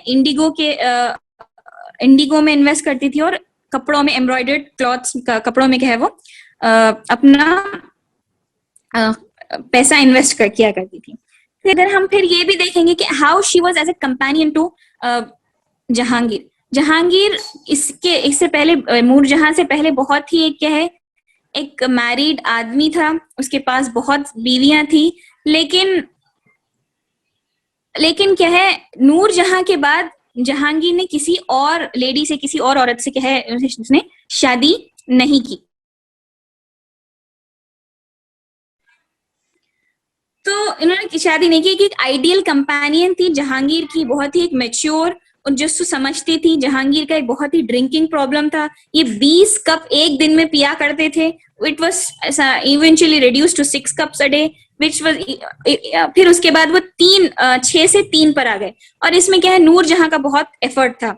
एक है पेलसाट ये लिखते हैं कि नूर जहां जहांगीर का इतना केयर करती थी जैसा एक बच्चे का केयर किया जाता है, वैसा वो ख्याल किया करती थी। और ऑफन वो क्या है, हंट पे भी जाती थी, जैसे हम बोले कि वो बहुत अच्छी मार्क्स वुमन थी, बहुत उनका निशाना चूकता कभी नहीं था।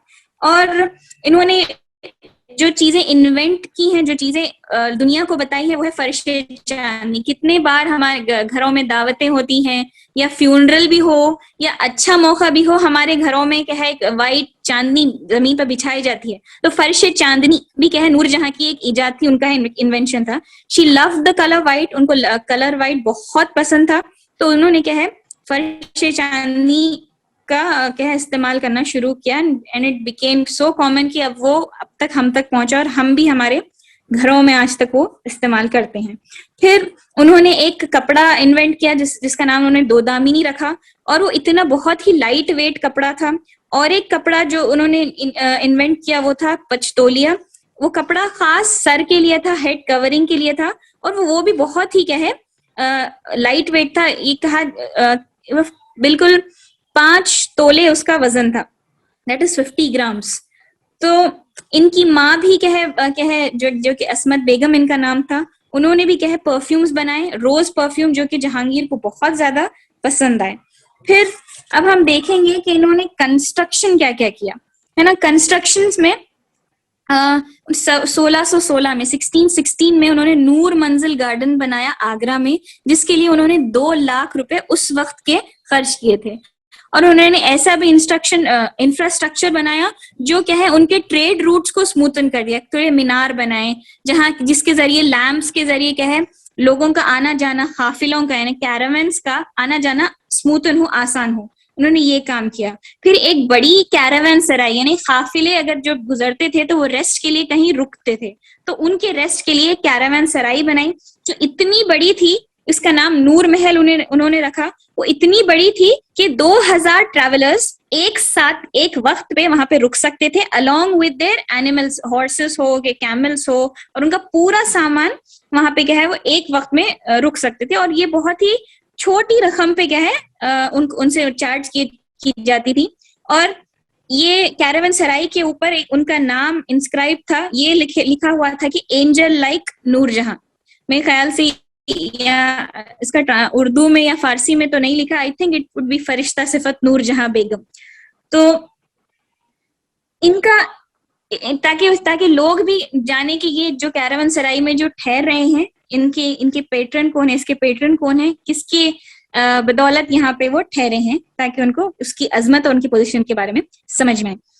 और एक चीज जो उन्होंने उनके वालिद जो थे इतिमाद-उद-दौला, इतिमाद-उद-दौला यानी पिलर ऑफ द गवर्नमेंट, उनको एक टाइटल दिया गया था, मिर्जा गयाज बेग को टाइटल दिया गया था इतिमाद-उद-दौला यानी पिलर ऑफ द गवर्नमेंट।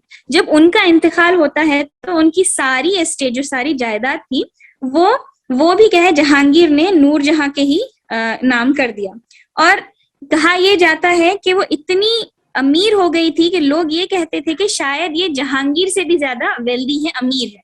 तो इसी से क्या है उन्होंने जो भी उनकी जायदाद थी उसको यूज किया, उन्होंने बहुत सारे चीजें कंस्ट्रक्ट किए। एक वक्त था जहां पे जहांगीर ने दल लेक के पास कश्मीर में शालीमार गार्डन्स बनाए, आसिफ खान ने निशात बाग बनाया, तो नूरजहां ने भी क्या है नूर अफजा गार्डन्स क्या है कश्मीर में बनाए। और वहीं पे उन्होंने एक मस्जिद बनाई पत्थर मस्जिद के नाम से, जो झेलम के बैंक्स पे थी, बिल्कुल उसके बैंक्स पे थी, श्रीनगर में ये कायम है। और इसका पत्थर बहुत ही लाइमस्टोन का यूज किया, बहुत ही एक्सपेंसिव इन्होंने क्या है चीजें बनाई। फिर आगरा में भी क्या है एक गार्डन बनाया जिसका नाम था बाग-ए नूर अफशां।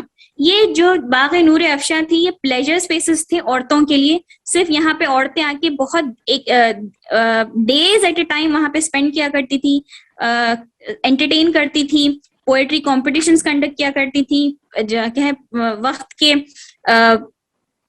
बादशाह को भी क्या है वो एंटरटेन वहां पे किया करती थी। ये बहुत ही एक अलग चीजें इन्होंने की हैं। फिर अगर इनके बारे में देखा जाए तो ये कैसी औरत थी, लेडी थी। जहांगीर क्या है अपने दूसरे मिनिस्टर्स जैसे इनके बाप थे इत्तेमाद-उद-दौला और आसिफ खान, इनको तो कंसल्ट करते थे, लेकिन नूर जहां को भी जब तक कंसल्ट नहीं करते थे वो अपना कोई डिसीजन नहीं लेते थे। बहुत सारी चीजों पे क्या है, नूर जहां से डिसीजन लिया करते थे। और मैं फरमान में बोली कि फरमान वो अपनी जारी करती थी, तो फरमान जारी करने के अलावा वो बहुत सारे ऐसे शाही हुकूक यानी रॉयल प्रेरोगेटिव्स उनके पास थे कि दूसरे किसी और को शायद ही वो थे। उनका फरमान जो था, फरमान के नीचे एक सील थी जो which read by the light of the son of the emperor Jahangir, the bezel of the seal of Noor Jahan, the empress of the age has become resplendent like the moon।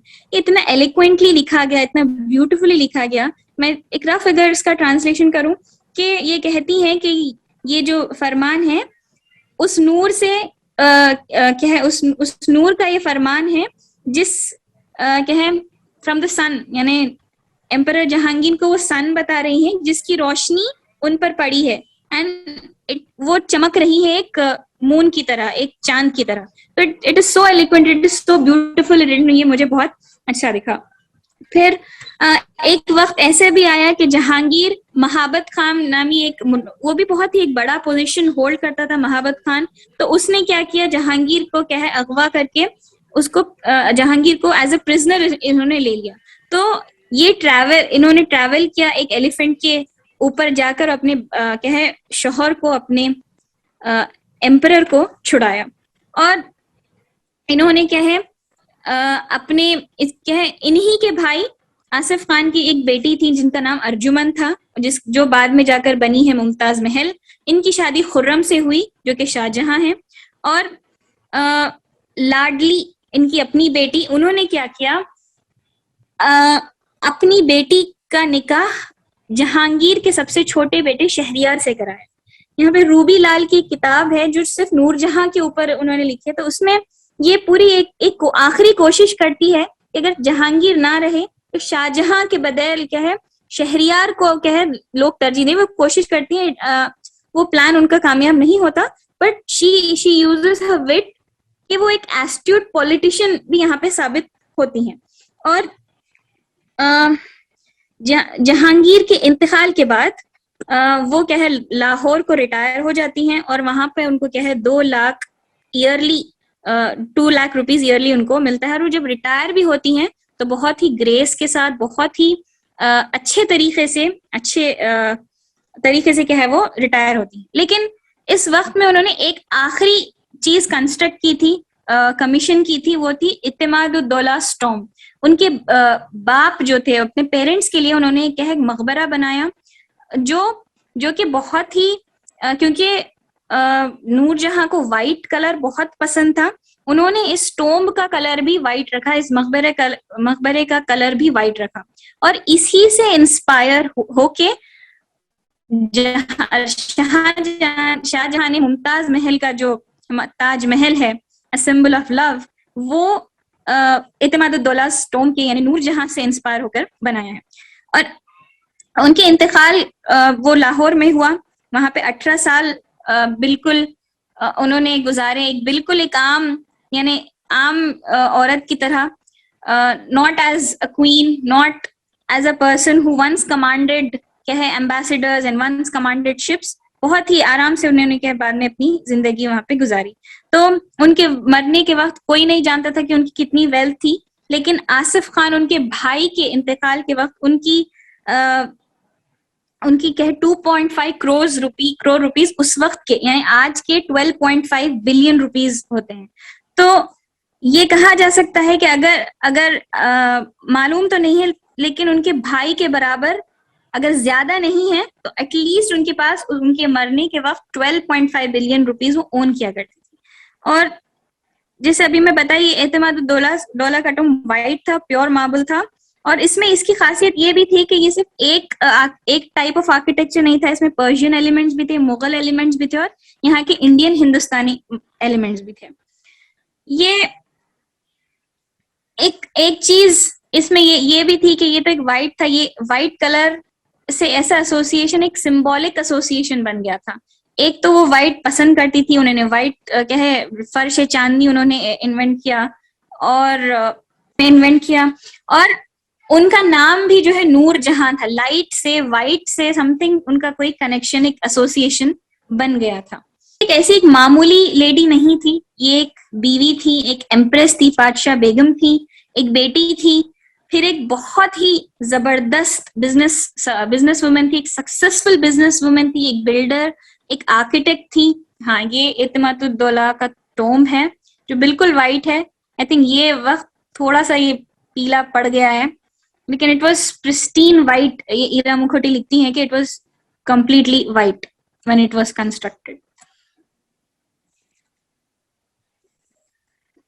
Yes, तो ये ना सिर्फ एक architect थी, अब यहाँ तक कि अपने शिप्स भी ओन करती थी और इंपोर्ट और एक्सपोर्ट भी क्या है गुड्स किया करती थी। और इन्होंने एक extreme rise in her status भी देखा। फिर वही जब उनके शोहर का जब इंतकाल होता है, जहांगीर का इंतकाल होता है, तो फिर वह वो स्टेटस से वो क्या है उतारी भी गई और बहुत ग्रेसफुली उसको क्या है एक्सेप्ट किया। तो अब हम नेक्स्ट मुमताज महल के बारे में देखेंगे। इनका जो चैप्टर है बहुत छोटा सा है, तो आई विल टेक प्रॉब्लम। जहाँ की ये भतीजी थी, भाई की बेटी थी, और शाहजहां इनका जो पहले नाम था खुर्रम था, तो उससे इनका निकाह हुआ था और इनकी शादी हुई थी। और शादी के 19 years of a married life, ये एक शाहजहां की कांस्टेंट कंपेनियन थी। और ये 19 सालों में उन्होंने 14 बच्चे जने, जिसमें 7 जिंदा रहे। और ये थोड़ी चीजें जैसे नूरजहां के का फिर से मेंशन होगा कि नूरजहां ने एक कस्टम शुरू किया था कि एक मिनट, कि ये शुरू किया था कि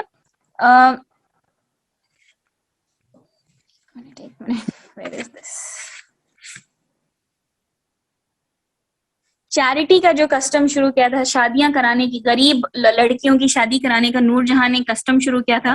तो मुमताज महल ने उसको क्या है कंटिन्यू रखा। फिर जो भी इनके इतने बच्चे थे 19 इयर्स में 14 चिल्ड्रन, तो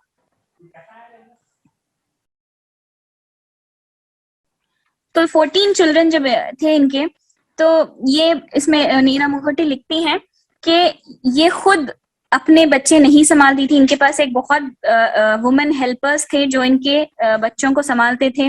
उनके पास एजुकेटर्स थे। एक वेट नर्स का नाम लिखा गया है यहाँ पे, जहां आरा की वेट नर्स थी जिनका नाम हुरी खानम बेगम था। और वो बहुत ही एक नोबल मैन की, एक अकम्प्लिश्ड कोटियर की वाइफ थी, जो जहां आरा को दूध पिलाया करती थी। और एक लेडी का नाम यहाँ पे मेंशन किया गया है, उनका नाम था सतीउन्निसा खानम। तो ये पर्शिया से लाई गई थी खास जहां आरा की तालीम के लिए, और उनकी बहुत अच्छी क्या है ट्यूटर बन गई। ये उन्होंने कुरान सिखाया, उन्होंने क्या है फारसी पढ़ना, पर्शियन क्या है उनको आता था, उन्होंने जहां आरा को सिखाया। और वो बहुत ही खास लेडी बन गई मुमताज महल के नजरों में। और इतना मुमताज महल सतीउन्निसा को ट्रस्ट करती थी कि मुमताज महल का जो सील था वो इनके पास होता था। और क्योंकि दूसरे लोग इनके बच्चे संभालते थे, तो एक जो नेचुरल फॉर्म ऑफ कॉन्ट्रसेप्शन होता है वो नहीं था। तो इट वाज ऑलमोस्ट ईयरली इनके क्या है प्रेगनेंसीज होते थे। और सना ने एक क्वेश्चन किया था last time, I think we should discuss it, कि इनकी कोई, यहाँ पे बार बार ये लिखा जाता है कि इनका कोई वो नहीं था, इन्होंने कोई पोइट्री नहीं छोड़ी, इनकी कोई ज्यादा बायोग्राफी नहीं है, कोई आर्किटेक्चर नहीं है। अगर इन्होंने कुछ छोड़ा अपना खुद का, तो वो ये था कि उन्होंने अपना ही खून, अपने ऐसे वो ईरा मुखर्जी लिखती है, she cleaves out of her own flash and bones and blood. वो अपना खून क्या है छोड़े जाती है 7 बच्चों के जरिए, जिनके नाम है जहां आरा, दारा शिको, शाह शुजा, रोशन आरा, औरंगजेब, मुराद बख्शन, गौहरा। तो इनके बारे में वो इतनी स्ट्रॉन्ग कंपेनियन थी शाहजहां की, ज्यादा उनके बारे में लिखा नहीं गया। लेकिन जब उनका वो 14th उनकी डिलीवरी थी, गौहरा की पैदाइश पे क्या है वो उनका इंतकाल कर दिया। She died during child birth. और शाहजहां का इतना ग्रीफ था, वो इतना गमज़दा था कि लिखा गया है कि उनके आंसू पानी की तरह, बारिश की तरह बह रहे थे। और वो मोहब्बत में उन्होंने क्या किया, ताजमहल तामीर करवाया, और वो कई साल लगे उसको बनने। और ताजमहल, एक वक्त ऐसा भी आया जहाँ पे प्लेग भी आया, सॉरी प्लेग नहीं, फेमाइन आया, जहाँ पे बारिश नहीं हो रही थी, तो भी वहां का उसका काम नहीं रुका और वो बनता गया। बस मुझे ना ये ताजमहल का जब जिक्र होता है, बस मुझे एक शेर याद आ रहा है। जब भी ताजमहल का जिक्र होता है ये शेर याद आता है। वो शेर ये है कि एक शहंशाह ने बनाकर एक हसी ताजमहल, सारी दुनिया को मोहब्बत की निशानी दी। That's it.